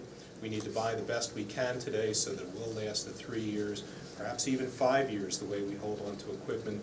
And regardless of what our plan comes out with what a LAN operating system might be, that software, this hardware will be there. A suggestion for the 286s, if you can put electronic mail on it, we could give it to the school board members so we don't have so much paper. Would be really nice. If I can cut down on getting packages and paper, I'd be happy to pay for the cost of the 286. Vicki had a great idea. Take those diskless workstations and give them to Bob and let them take those machines apart in one of the tech analytical circuit design. But electronic mail. Share them with the road tech, they can just carry them across the water. We need some kind of electronic mail for school board members. Further have a question. Last, just a comment, could we possibly put this building on some kind of control, because I'm constantly freezing every time we have a meeting here, Art? It would be nice if we could monitor it from someplace other than here. It's right behind us. Yeah, I know. Okay, we need to keep moving. When we put Quick question ESC for on, Bob. tell me. We have other more questions. I have a question for Bob on the workstations. We have this that's obviously put out by AES, and they're... That's just one company that we have looked at, and that one really probably gave you a better picture of the modular lab than any of the others. We looked at about 12 to 15 different companies that we narrowed down to 2. Good, that's my question, is we're going to solicit bids from these companies. We need to have some kind of proposal from the administration at some time so that we can embark on this rather quickly, because it sounds like we need to clean out the other, the metal shop and the wood shop and all those kind of things, and convert them over the summer so that they're ready to go in the fall. So we need to get moving on that. It sounds like the board needs to make a commitment if this is the right thing to do and we get by this, that maybe next Thursday or the Thursday in May that we vote that we approve these. Here's a comment, Mr. Bowman. I'd appreciate it if remarks that Vicki had made, elaborating on a point that I had made earlier. I am concerned about lesser expensive purchases being mortgaged out over 10, 20 years in the bond. It really bothers me. I'd like to see us get a list of maybe all items under $1,000 and maybe pick and choose those things we should pay off in a quicker space of time. And when you say technology is only as good as maybe 3 years, well, the more reason not to be mortgaging 10, 20 years on something that's only going to... I think as far as a list, if I'm not mistaken, everything that's a capital purchase Is here? for this school year is in this list. So we can drive it out ourselves. Down to the dollar amount, there they are. Yeah, and mine isn't even with the dollars, it's with appreciation or depreciation. I understand. You know, Well, and yeah. the value to the future taxpayers, Well, and that's- still financing and. But you get to the same Cost point transfer. that Donna does for discussion. In a right? sense, Because it's yeah. all here. I just really worry about it, because I know that that's not a typical practice that we would engage in at home. I mean, I don't buy a pair of pantyhose and pay it over the year on a charge card. I mean, there's things you should just pay for and be done with, and live with them, and budget for them, and Dennis, could I see the criteria? Do you have How many more bills do you criteria wanna that add to the you, budget, when you look folks? through these, there's a lot of line That's it. items that are That's the very answer. similar to this that are in the well, then budget. let's figure out what What it's, criteria do you use? well, then what's the savings over a period of time? That's the whole point. Sorry, Vicki. Are there any other Share board the floor. questions? I was Vicki talking had to the floor. Dennis, having a conversation with Dennis. The criteria, Mr. Scher, is really board discretion. I mean, that, since I've been here, previous boards have agreed that items of this nature, as long as they're part of a package, say, I know you have a concern, say about the Right. $14, that's, No, that would all be bid out as one package. I think it would be a fool on my part to try to parcel that out, you know, once we get a bid. I mean, Well, to there's parcel many- part to the bonds and And actually, You know. that $14 cable will be one of the few things that we'll probably use for 25 years. No, but many of these, Probably the only thing we'll use it's for really, 25 years. it's the board discretion. but there are some things, like say 48 stools, they're $82.50 a piece, or 52. What, we didn't make this list up, so what criteria do you use, or do the department heads use when determining, they're putting it through the capital fund request, the capital account, as opposed to simply submitting to the administration to go through as in the general fund? It was mainly Because- dollar value. They looked at some of the projects and determined that it would probably be more cost effective to put them through the bond issue than, Like Nash The went item has over. to have 10-year life. and 10-year life too. An overhead projector at Nash for 150. I mean, some of these are individual, so I'm trying to find a consistency whether we have a set criteria, and I'd also like what the state, you mentioned something regarding the state requirements in order to allow us All I to. mentioned was the state requirement for equipment purchases that have to be coded as equipment is $400 per To be unit. coded, no matter what they are, if it's 400, we can code it. That's how they use it. So what about things like that are $150 here, two Well, they 26-inch use them, cards? Mrs. Mangle, and because we're buying the quantity that we're purchasing. Oh, I see, okay. Let me So give you by an buying that example, many- say band uniforms. If you're going to buy 2 band uniforms, Bad you can example. treat them as a supply. If you're outfitting the entire band, that's a capital expense. I had a couple of questions. On page 15, when you talked about at the high school, the replacement equipment, 2 computer systems with scanner, is that the CAD/CAM equipment? No, that's in graphic arts, Yeah. and it's a color scanner for doing layouts and makeup work for the press. Okay. And it would be, my guess would be Macintoshes is what we've been using for this. Okay, fine. The software for let me ask one other question. The modular lab stations, in the picture I see a computer in there. Is that computer part of that Yes. modular lab Yes. station? Does it That come? would be part of the modular lab stations, yes. Okay, does it come packaged with software, or is there a software in the operating budget for those stations? It's all packaged? Everything is packaged It's in a the turnkey. modular lab. That's what he said. Okay. Okay, software, curricular materials, in-service, everything that we need to walk in the door and start up. Okay.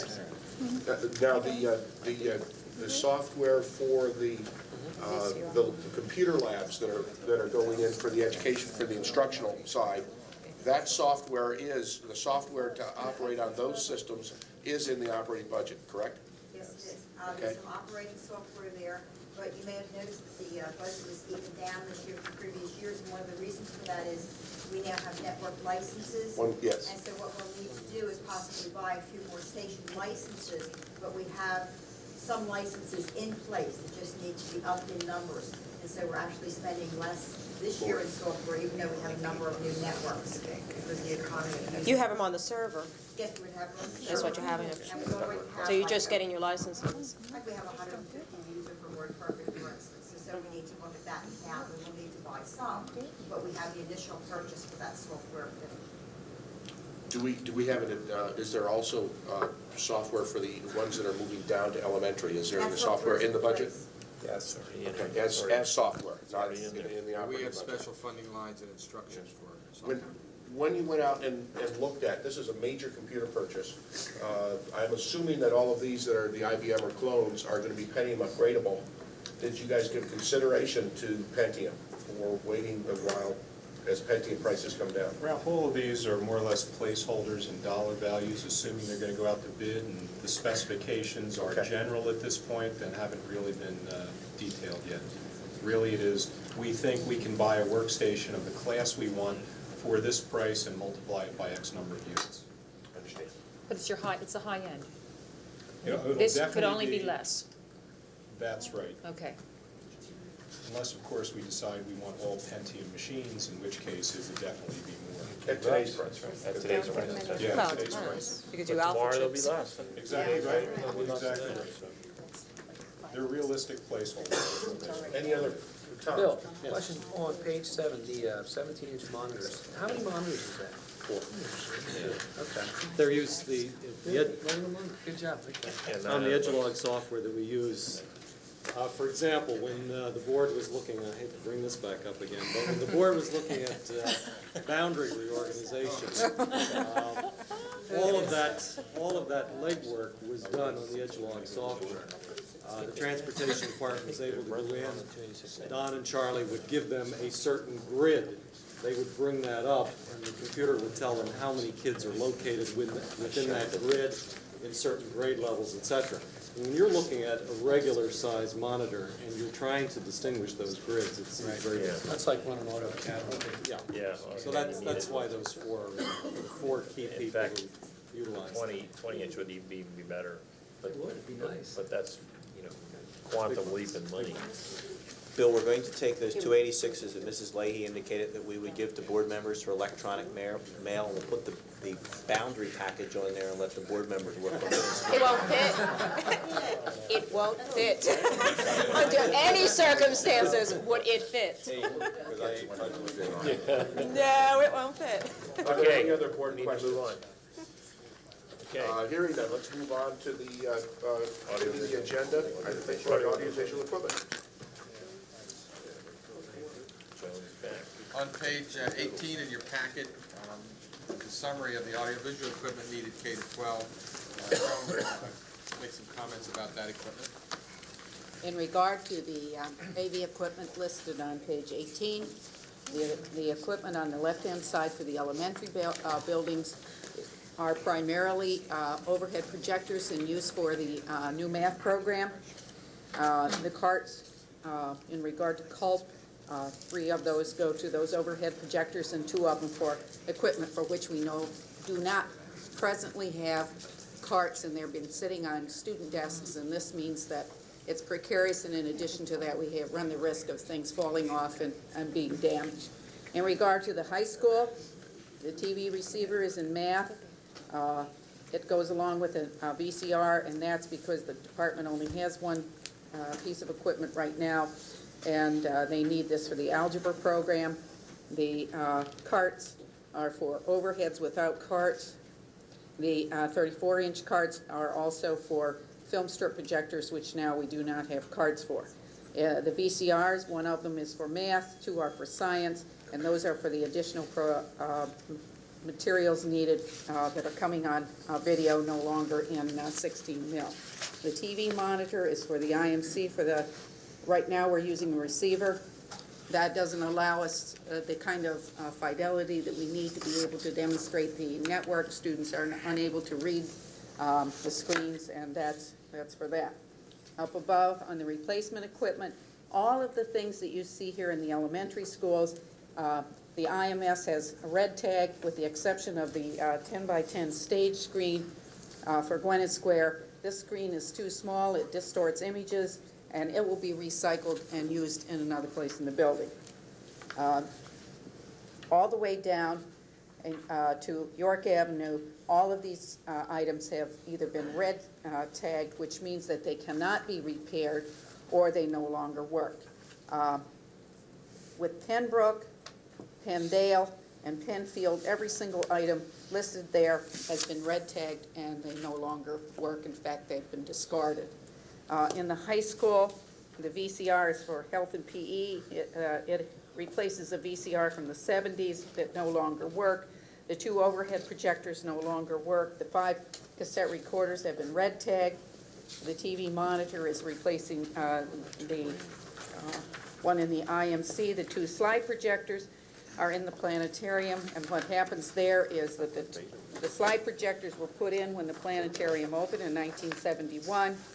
They do not have autofocus. They're located in a space that is not accessible to the instructor. He has to get up and climb up on a chair and so forth to be able to refocus these slide projectors, and they're long, long overdue to be replaced.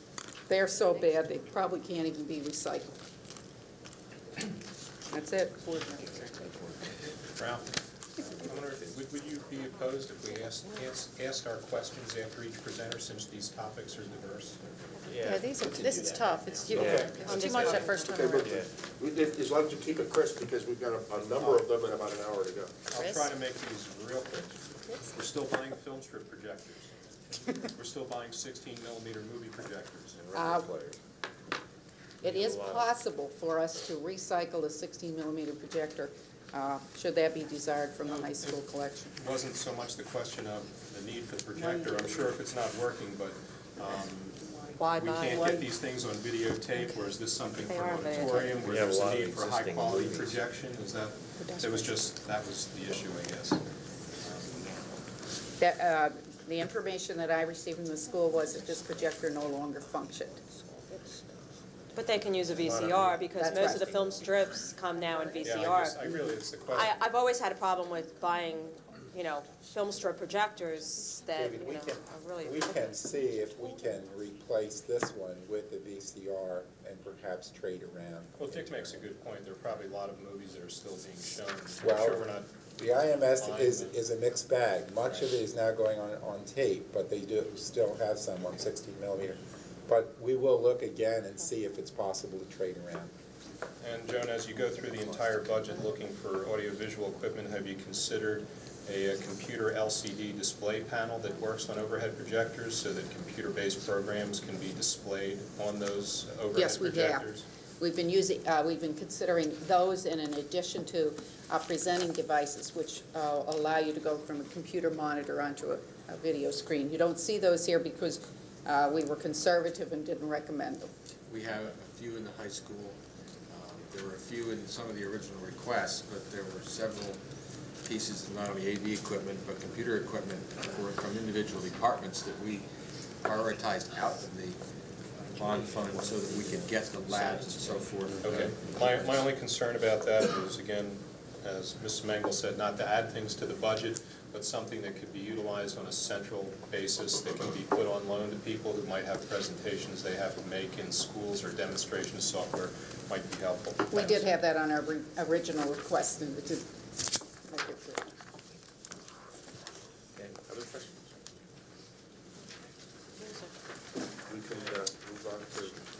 We'll move from AV into music. Don Klein, our chairperson for Music K-12, has been waiting patiently, humming over there. I know I heard a couple. But I've asked him to review, go through the list on page 19 and explain to you equipment requests in music. Okay, thank you. Under new equipment for Penn Dale, the cabinetry we put in for, currently in our instructional area over there, there's 30 or 40 instruments just all over the floor. We simply don't have a place to put them. And they are in the instrumental room proper, and there's 200-300 kids trafficking through there all day. And we'd really like to, and this cabinetry is designed with deep shelf space so it can house things like trombones, things of that nature, get them off the floor, and also shelve them vertically. So the shelving we have in there now is the steel 12-inch shelving, and anything we do put on there we have to put on horizontally, which takes up 3 times the amount of space. So this would efficiently give us some storage space that we need. Plus, of course, we'd incorporate that into the renovation plans for the room, this cabinetry. And then at the high school, there are 2 keyboard units being requested. The keyboard workstation in our music technology classes. We have 20 students in a classroom. We currently have 2 workstations of the same species as this particular unit, and so it's limiting the time he can get actually get kids on the unit. We have 20 students in the class, and there's two units in operation. If he had the 3rd unit, they could have more on-board time. Then the electric piano, all 3 of these, just going over the whole sheet, all 3 of these electronic pianos, the 4250, are the same kind. They're all on there as equivalents to a grand or a concert quality piano. The piano, if I can skip, the piano under Pendale, I'll do all the pianos at one time. Piano under Pendale and Pembroke, they're both in as replacements for units that we had Cunningham Piano Company come out, do an assessment of the units, and they said they're absolutely worthless. So we thought we would like to try to go with the electronic. It has a sampled sound, which means that it's a digitally sampled sound of a real grand piano. It sounds like a real grand piano. It has adjustable volume, does not need tuning. It's easier to move around, and it does not need tuning as a cost-saving measure. It's comparable in price to the acoustic unit. It's very close in price to buying another straight studio piano. Now, the one for the high school is under new equipment. Currently at the high school, when we have functions in the pit of the auditorium, when we have combined concerts and we have a 200 plus concert choir in the pit, we really don't have a unit that's adequate to match the sound of that. We have nothing in the pit to use at this point, and that's why we went in same kind of piano as the replacement piano. And this unit has its own amplification system. It's all self-contained, and it would be a one-shot thing. Moving down to Pembroke, although at Pembroke and Penfield we don't have marching bands next year, the marching band would remain in the 9th grade. We do, in the spring semester, take the children outside and do basics to get them ready for the following year. So the 7th and 8th graders in the spring semester, as part of our curriculum, we would be taking them outside, doing the outside maneuvering as part of their training. And we don't have in those buildings anything that the kids can harness on right now and use. We have no marching equipment per se in Pembroke and Penfield. Originally we thought, well, we wouldn't need any of it, but then on second thought, I talked to the people and they said, well, we have to take them outside in the spring of next year. We don't have so where it says percussion equipment, that is a marching bass drum, 3 marching snare drums with harnesses. Same thing with the cymbals. We looked at the possibility of importing some things down from Pendale, but the Pendale unit will be in excess of 220 kids, and we'll have every stick of equipment that we have, I would assume, in use. So that's why we put in for both Brook and Field, we put in for the percussion equipment for marching purposes, marching training purposes. And the other item on Brook, the timpani, director down there put in a request for that. With the 8th and 9th grade coming down there, the buildings, the timps in the other buildings we have at least 3 because the music at that grade level usually calls for 3, and he has 2 units down there. So he put in for the 3rd unit. At Penfield, I'm sorry, I missed the portable sound system in both Brook and Field.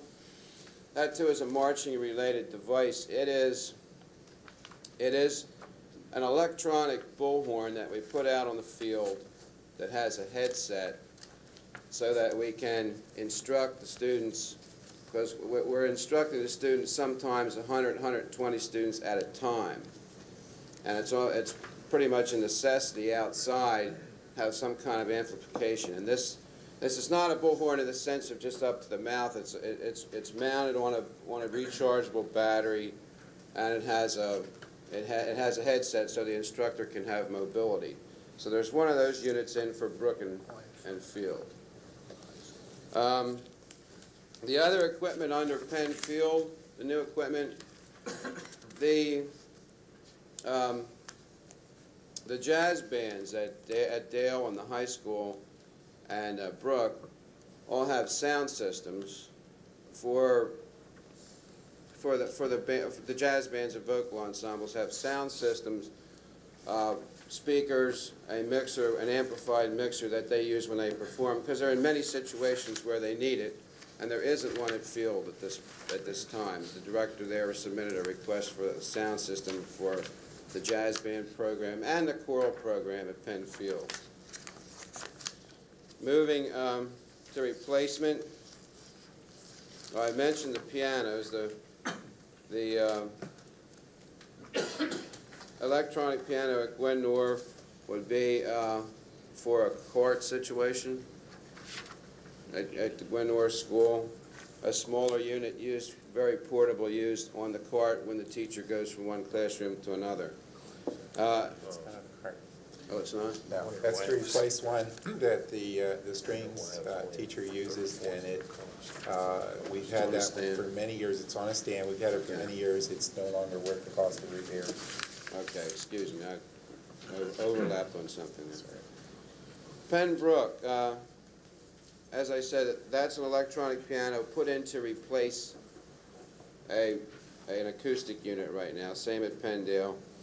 The other three, or the remainder of the equipment under Penndale, the saxophone, trombone with a case, tuner, and the gong and stand at the high school, these are all items that are just simply spent. It's just not worth repairing. Well, the gong has a huge crack in it. They're gone. The gong is gone. They do the gong show. Question, Art, on the cabinetry for the instruments, could this be part of our summer work for some of our? No, it actually has to be fabricated by a millwork shop, similar to the millwork shop that's doing the cabinetry for both Bridle Path and Walk. There happens to be a very, and we discussed this when the cabinet reviewed this, that we certainly don't want to buy it from a music purveyor. We want to buy it from a millwork shop, and we're using one now in Allentown that does excellent work.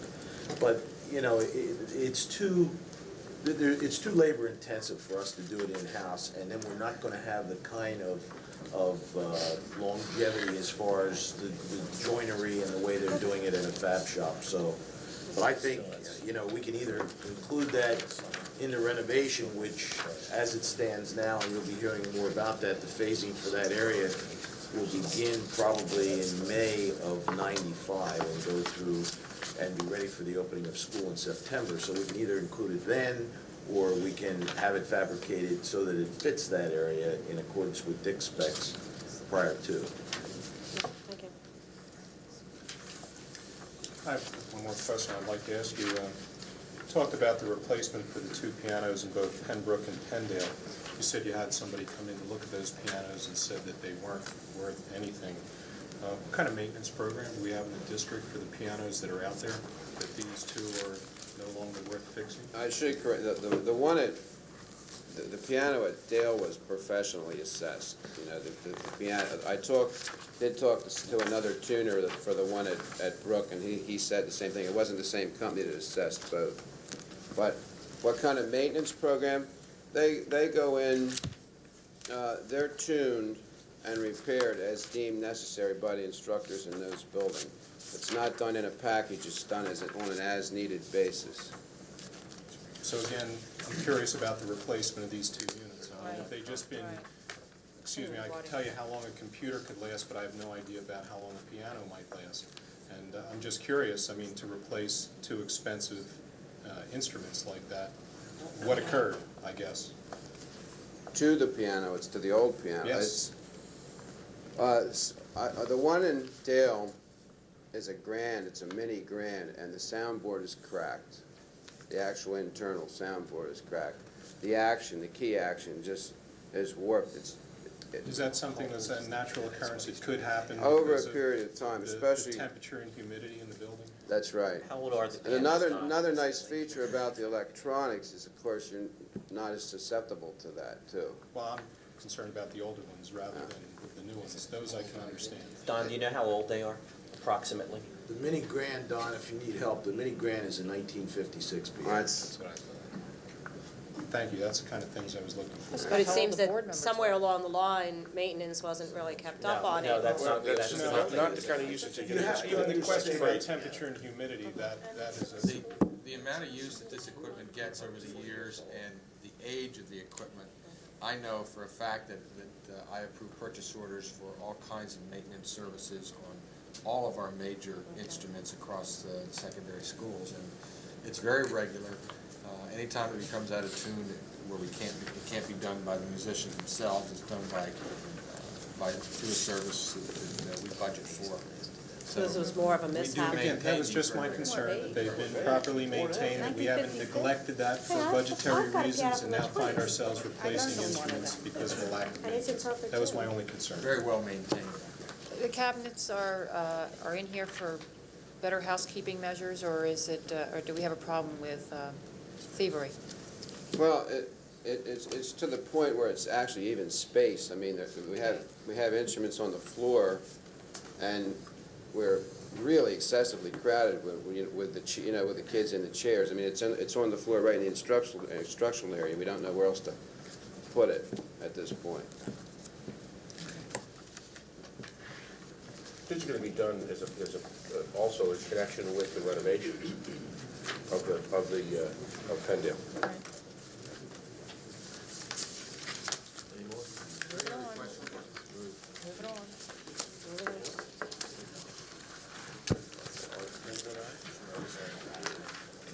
If you will turn on page 20 to the packet, capital equipment for Hardin, there are two requests for elementary schools. The planned course for art for sixth graders has been revised, and it includes now printmaking. These are done with a variety of materials, paper plates, linoleum, that sort of thing, and that's the reason for the request to put the presses in each building. These are about 50 pounds in weight. They're not newspaper-type presses. The other request is to replace the kiln at North Wales. That kiln has been there for about 25 years, and the people we consulted with have indicated it's no longer worth repair. The new equipment at Pembroke, the slab roller is a piece of equipment that's used for rolling quantities of clay for molding projects that occur in the curriculum. The light tables are tables used for a graphics component of the art program in 8th grade. They are tables with lights mounted on them specifically for that purpose. That equipment does exist or can be transferred from Penndale down to Penfield, therefore you don't see it in those schools. At the high school, those are really just computer chairs, not computer drafting chairs, and they are simply seats for computers that we've had in place there, but the way they're mounted in the tables that we have, a standard chair doesn't fit with them, so we need a special chair for that. The modeling stands are stands that are on wheels, so that as models are being looked at and used in our class, three-dimensional things, they can be rotated without having to pick them up and move them. And makes a lot more sense for this purpose. At Penfield and the replacement equipment, again, the two items, both at Penfield and at the high school, are items that can no longer be repaired. They're worn out. Makes no sense to repair them anymore. The benches are original equipment at the high school. Cheaper than a psychologist chair for $300 our first year here. And at this point, I'd like to invite Donna Brown, our supervisor of science, to come up and share with you the science equipment needs on page 21. Any questions on art first? Yeah, you Good. know this. Any questions on art? Okay, let's do science. Okay, you'll notice under new equipment at Pembroke, one of the items is a Geiger counter, and that has all sorts of uses in terms of physical science. It's also math-related as well, because those calculations are part of the curriculum. We also need telescopes there. We teach earth and space science. You'll notice that both at Pembroke and Penfield, the major portion of the equipment here is represented by lab tables and benches, or chairs rather. These are tables that have a top that's resistant to chemical spills and all kinds of things, and it's really necessary for the kinds of cooperative learning experiences we expect from the kids at that age. At the high school, we have a microcentrifuge, and this is for spinning small quantities of material. The chemical storage boxes are red plastic boxes that we use to package chemical experiments by specific laboratory experiences. What this enables us to do very efficiently is for a teacher to go in and say, I need lab 21 today, and it's ready to go, and the lab aides help to prepare some of those materials. And it's a lot easier than every teacher going in and trying to prepare the same thing. The electronic balances are something that helps bring us up to the state of the art in terms of chemistry. We still deal with a lot of the old balances. In some cases, I wish we had more of these. Every time we go to the grocery store and get something from the deli, we're looking at the use of an electronic balance. And it's certainly something that we would like to have more of in our schools. And this is something that's very necessary in both chemistry and physics, and indeed biology occasionally. With the replacement equipment, we do need new lab carts. We put a lot of materials on carts. We have teachers that move from room to room. The wave generators and tanks are for physics. Stereo microscopes help students to visualize larger specimens as opposed to slides. And the other centrifuges are regular centrifuges, not the micro portions. I'd just like to add one comment regarding the furniture, which is the biggest piece, as Donna mentioned. We do need 8 labs in each of Brook and Field, or 8 science classrooms. And we do have 6 at Pembroke, 6 sets of these tables and chairs, so we need to purchase 2 to get us to that 8. At Penfield, however, we're going to take some of the lab stations from Penndale during the renovation period and move that equipment, that furniture down to Penfield, but that will only give us a total of 6. They have 3 now. I believe we're planning to move 3 sets of furniture from Penndale, and then we need to purchase 2 more. So that's why you see the same amount for each school. Countertops, where projects done requiring electrical hookups can be done at those stations rather than on the tables themselves. That's typically the way that we do it. That's the way they exist in the high school lab stations as well. There's plenty of electrical hookups. It's just the design feature that mounts them in the perimeter of the room rather than... But I think once you get in back, when you get higher into the secondary, when you start looking at the secondary science programs, you're going to start looking at the same thing with the tech ed programs. You're going to start talking about modular units and about incorporations within those modular units and trying to get everything within a group instead of going to a side or whatever. So, I think you're spending $12,500 on tables. I would prefer if you looked at it at something that is going to go into a 21st century type of science program in the secondary ed rather than just putting tables out there. Don, can I just add to that a bit? These are the tables we have typically bought for 7th and 8th grade programs. When you go into the type of a table you're talking about, you'll really want to add water and gas and that's something that's built in as a workstation. These are freestanding tables with 4 legs, no cabinetry under them. They're moved regularly into different configurations. It's the type of table we've been using at Penndale, and we also have some at Brook and Field. I think what you're alluding to is the type of program that is a more advanced program, but we still need to have this type of equipment. That would be a whole new issue of building new science labs. We have some science labs at Brook and Field. We will have more sophisticated, not sophisticated, more modern labs at Dale. But if we go to that type of equipment, I would want to build it in, because I wouldn't want to wire something that was movable or that youngsters could move about. This is something that ought to be fastened to the floor. But you're really looking at an expenditure that is considerably more every time you do a workstation like that. In my experience, I only know because I've been involved in the selection of these tables.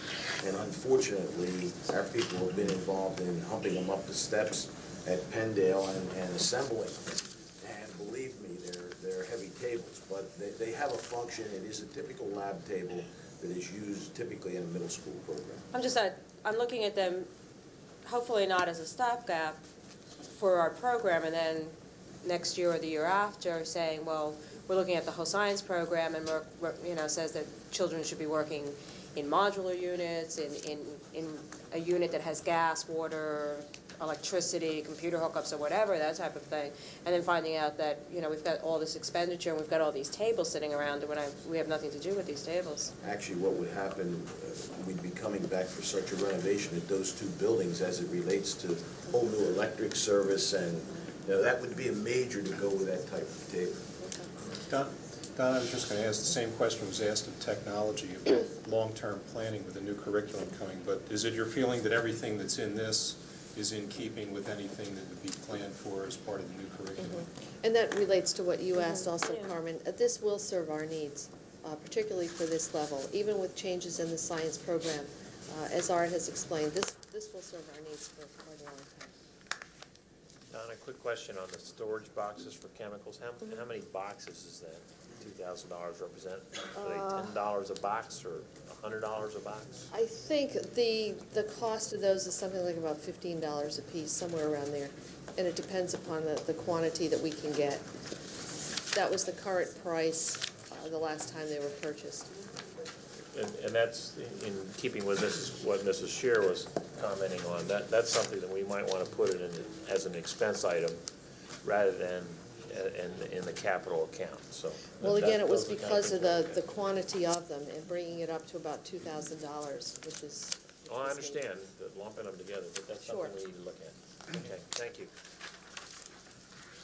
Other questions from the board? All right. If we can zip along to home economics.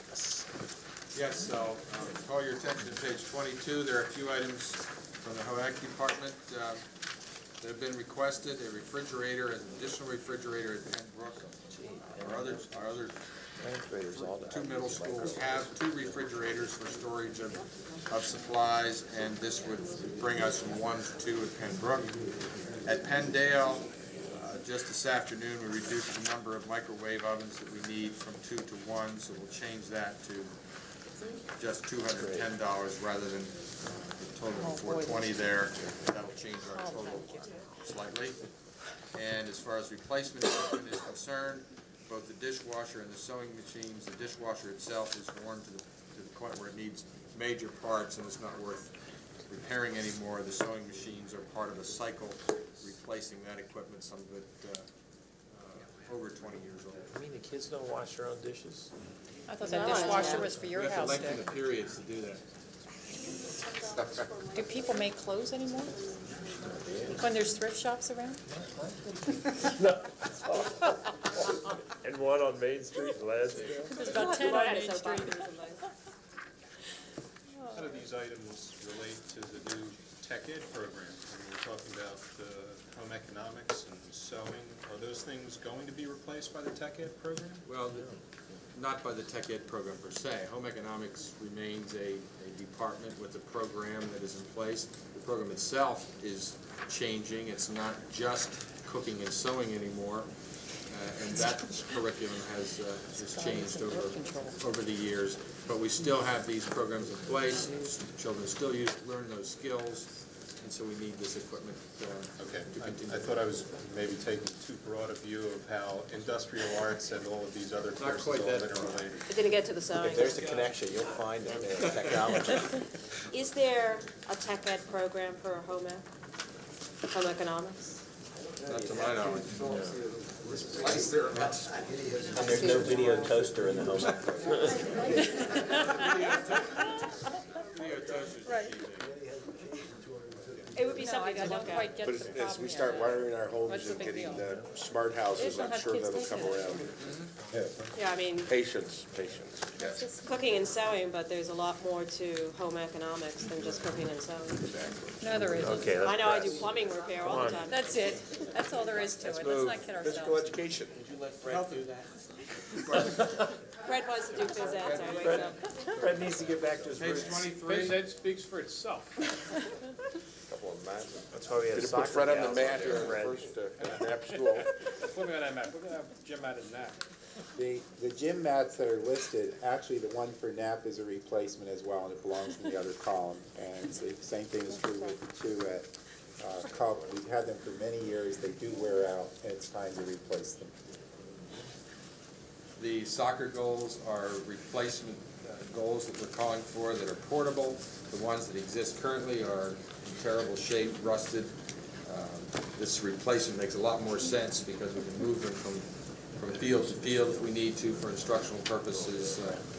And so that's why we're requesting that. At the high school, we're looking at CPR mannequins for our health first aid program. We're teaching CPR. Multipurpose standards are standards that fasten holes in the gyms to support volleyball nets, badminton nets for instruction, and they're at the point where they need to be replaced. Quick question, do any of our high school kids in the day program become CPR qualified as a result of a course at our school? Yes, I believe they do. I'm not sure if the initial instructional piece grants them that, but they are qualified to take the test based on the instruction. I mean, it's only, I think the first aid course only takes 4 hours. Well, the life-saving course requires it, right? Pardon me? The life-saving course requires it, doesn't it? CPR, yeah. A component? I think that's a part of it. You can't get your rent across. On page 24 Right. is the detail of the equipment that I referenced the other night in the co-curricular. Course for the field, right? The co-curricular part of the presentation. The equipment is identical at Brook and Field, of course, to provide for the sports programs in field hockey, soccer, lacrosse, football, wrestling, and track, plus bleachers and the kinds of equipment that we need to prepare fields, the field liners, the field drags. I will point out, however, that the 2 sets of soccer gals are really not just for the female program. There's an O missing. Those are unisex soccer goals. That's correct. The only difference between the Penfield total and the Pembroke total is that Penfield does not have football goalposts, and we need to put those in. Oh, and one other item that we can delete is the trainer's cart at the high school, which is a cart that would be used similar to a golf cart to move equipment, medical supplies, if we have an injured student on a field quite a ways away, if you know the perimeters of the high school field, plus our new soccer fields that we're creating up there. This will be a valuable piece of equipment for that, and I've just learned this afternoon from Dr. Bond that the Booster Club is going to donate that. So That's very nice. delete that. Here for fundraising. Pardon me? It's good to hear about those kind of Does that fundraising satisfy the efforts. requirement for fundraising? Not enough of them. Not enough of them.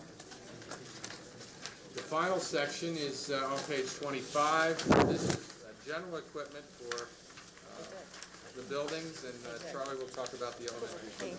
Walking dummies again. The file cabinet at NAP is needed for a new classroom that we will have there. The secretarial desks at North Wales go into the office. Both of those have been there, I think, from the year 1, and it's time to replace those. So they're actually in the replacement column. The area rugs, many of our primary grade classrooms in the schools are being carpeted. It's not true at Oak Park, so we use 9 by 12 rugs that the youngsters sit on. It's time to throw out the ones we have and replace them. The cafeteria tables are the type that seat 10, 12 youngsters on stools. The current ones there have been there since 1969. Art and John and I looked at them, had someone in to see if they could be repaired, and the mechanisms are so bent underneath that it's time to start over. The equipment at the high school, because Dr. Bonner works his secretaries and his office staff so hard, they need additional equipment to provide for storage space of supplies and materials. You see the bookcases and file cabinets in particular. The cafeteria tables, we need 2 more. We're anticipating about 100 additional students there. We need those 2 tables. They will fit. I've been assured that that is the case. Also, the replacement equipment at the high school. The 20 replacement seats are for those permanent seats in room A33, one of the large group instruction areas. The 12 stage chairs, I've been concerned at times about the legs falling out from under me as I sit in it. I don't know whether that's relates to my growth or the quality of the chairs, but they really are old. He's being set up. I think there's a 200-pound maximum limit on it. Well, Getting forget close it. to that. The postage meter is the original one and is not repairable, so that needs to be replaced. Also, other office furniture for secretaries throughout the building needs to be replaced, primarily various size tables and chairs, and reception area furniture for the main office. That's primarily borrowed furniture from around the building, and I think it's time to replace that equipment. Furniture's been there All with original. the original. Why a postage meter if all our postage is done from over here? Why isn't it done from here? I mean, we do have that humongous ceiling and postage and everything else that's done here. Why are we doing postage from the high school? They do a lot of mailings over there. Why? Why are we doing our own vote? Yeah, why isn't it done from the central, I mean, we've got a humongous postage meter with all kinds of ceilings and stuff. Why are we doing it within our own schools? I'm not the person that can answer that question. And that will be answered for you, but not tonight. Okay. There's an awful lot of stuff that can roll There is off. a slight correction on this, on the capital page. The total under high school new equipment should be 5290 rather than 5430, and that results in a slight adjustment to the total number. Don, where are you getting 9x12 area rugs for $100 a piece? Yeah. I mean, where can I shop? I can say. Pass the buck. Seriously? 9x12 That are banner? decent? Commercial, good quality. Color of your choice? No. I mean, we stuck with mud brown or something? I mean, can you CR. We may have kidding. analog I need shoes, we may have the charming shop, whatever remnants left after they do some major carpeting in the area, we get it. That's wonderful. Yeah, we do it all the time. Home and school buys it regularly. Alan, could I address the postage meter? Would it be helpful to address that? Art, I'm only concerned about the audience as citizens. Let's hold that, okay? If the board's finished? I have one question for Art, and I may have missed it somewhere, but the bleachers at the high school stadium, we talked about putting a vertical It's happening as we speak. I thought I saw them over there. Okay. We had our first contractor default, and Mr. Potash did a marvelous job, and we really wound up with a better contractor at the same price. Okay. And we have a promised delivery date of June 10 for the complete restoration, and it's really gonna be a beautiful system. Okay, thank you. In time for graduation. So it's in this year's budget? It's a capital expenditure. We awarded the contract last year, July. Okay. Did we get a penalty fee on the defaulter? Did No, we we make any didn't. money on that person? No, we didn't. We're just getting a better job, and the price was so good. I'd like to open it up now to questions from the audience. Do we have any? Adrian? No, she put her hand up. Okay. Oh. Don't fake me out like that. Yes.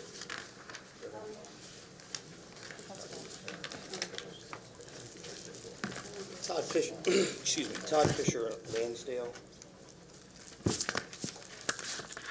I missed the first hour, so if there was something that I mentioned that was discussed, forgive me. I'm a little concerned with the networking that we're talking about. I mean, networks are the buzzword of the 90s. It seems to me that maybe we might be going a little bit overboard. If I look at the projected for the high school, there are currently 60 who are authorized to use the main server, and we're gonna have access to 64 simultaneous users at the same time. That just seems. Fisher, that's not a PC network. That's the VAX system that operates the administrative data processing software. What that allows is up to 64 people to access the district mainframe for student information, grades, demographic information. Right now, there are over 60 people who are fully authorized to use that system at the high school. At the current time, only 15 people can access the district's mainframe. So we're going from 15 to 60, but now we're going to make it so that every one of these users who are authorized can be on the system at the same time. Is there any way that you can, I mean, do we have to go that far? To give you an example, I'm not sure off the top of my head how many guidance people are at the high school, but at the current time, there are 9, Dr. Vaughn is telling me. At the current time, only one, for example, if all 9 of those guidance counselors have parents on the phone asking for report card information, only one can access the mainframe at this time. The other 8 must sit and wait. It's just totally inefficient. It's not a network in the sense that we use the term networking as a PC-based system. This is the district's mainframe. Bill, I think there might be some confusion. There's 2 sets of networks that we're talking about. One is going from 16 to 20 business stations to serve 60 people, teachers. Now, the other one, if you go to the instructional area, there it talks about North Penn High School, 27 computer network stations. Now we're talking about a computer lab where kids are in there doing word processing, those kind of activities off of a network server, and yes, it does work. I'm not sure which one you were talking about, though. When we talked about 60, there's 20. We're going from 16 to 20 to serve 60 people.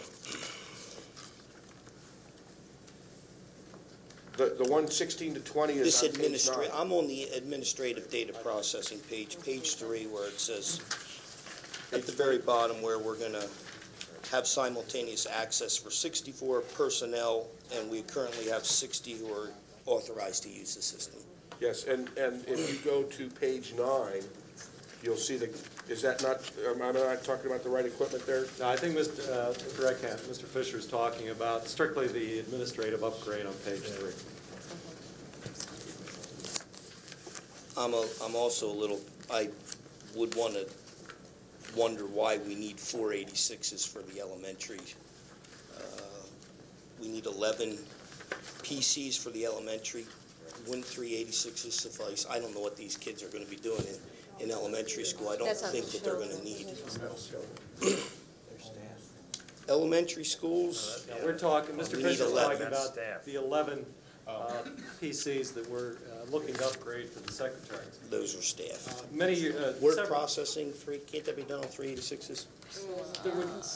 It would be, and we talked about this a little earlier, Mr. Fisher, it would be foolish for us to invest in 386 machines at this time, since 486 are really as standard in the sense of getting. But you can get the 386 for a song. You can get 386 for a song, but again, we're talking about putting things like Excel, Windows, and maybe Mr. Whites can help me. I'm not sure a 386 machine is the most, even though it could be purchased at a lower cost. We'd be buying them again sooner than we would later if we buy a more advanced technology that's capable of of handling the types of applications that are coming along now that are already mainstream today.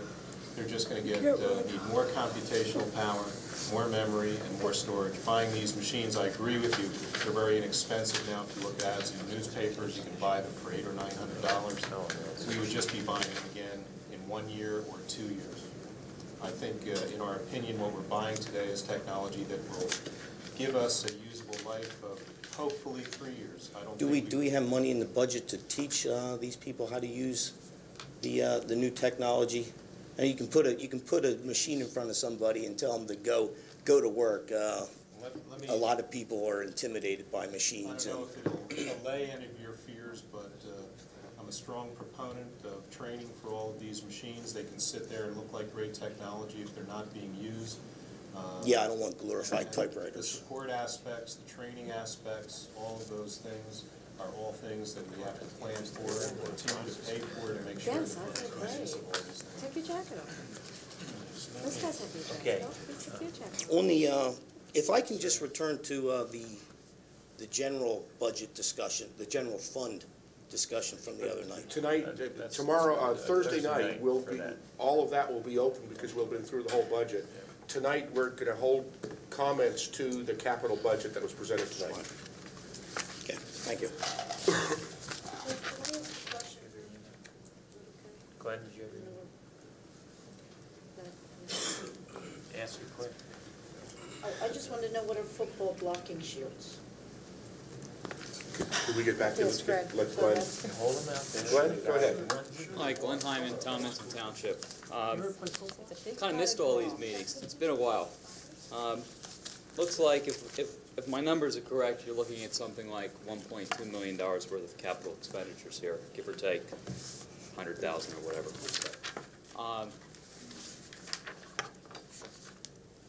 I just have a couple of general comments. I think, obviously, the upgrades that you're doing here definitely necessary. You know, I fully support the fact that you're looking to get into the 90s. I'm not sure we're getting into the 21st century, Carmen, but I think we're Wishful certainly thinking, getting into the 90s. I'm glad you said wishful thinking, because I think a lot of the things that are on here, and I'm not going to go through line by line, I mean, I kind of did that as I was sitting back there, may in fact be more a wish list than necessity, or put another way, a lot of items are niceties as opposed to necessities. I know the other night, you know, obviously the entire budget was discussed, and wish I could have been here for that. I'll try to make it Thursday night, but I'm not sure I'm going to be able to. But when you're staring at, I guess, something like an 11.4% increase, I think it would be certainly nice to look at these things on a line-by-line basis, start kind of on a zero-cost basis and go from there. I mean, if you end up purchasing this stuff, I'd like to become your agent, because I think I can purchase a lot of this stuff for far less than what's on here. But that's not the issue here. I think the issue really is that if you're going to move forward, and I fully support moving forward and bringing the equipment up to speed, but I think you have to really watch the dollars that are being spent. You know, I think a few board members the other night made the comment, if the papers are correctly commenting on what was stated here, that not enough people are coming out to these board meetings. I think that's evident here again tonight, which is disappointing, and I'm certainly disappointed to see that, and I have to admit that I'm one who hasn't shown up lately. But having said that, I think it is the responsibility of the administrators and the school board, whether the constituents show up or not, to make sure that what is spent is justifiable. And I'm not sure that it's right for the school board or the administrators to put it back to the constituents and say, look, you're not showing up, so you know, we're going to just go ahead and pass this, and then you're going to complain come July that your tax bill went up. I fully support what you're doing, but I think that you need to make sure that the costs are justifiable, especially in relationship to all the other costs that the overall budget is going to impose on the taxpayers this year. Thank you. Thank you. It's 10 o'clock, and I invite everybody to be here at 7:30 on Thursday, at which time you've seen everybody's seen all the pieces of the budget. and there'll be time for the board and the audience of citizens to react. The administration's only presentation will be those items that they've been asked to that are ready to be talked about. They may talk about some of those Thursday. Ralph, can I have clarification though? If it's related to anything we've gone over, is that scheduled for Thursday? In other words, if there's a couple questions left on this, it's all Thursday? Including earned income tax? Okay, so it's miscellaneous? After we get done with the budget discussion, yes. There'll be an executive session following this meeting to discuss negotiations. We're adjourned.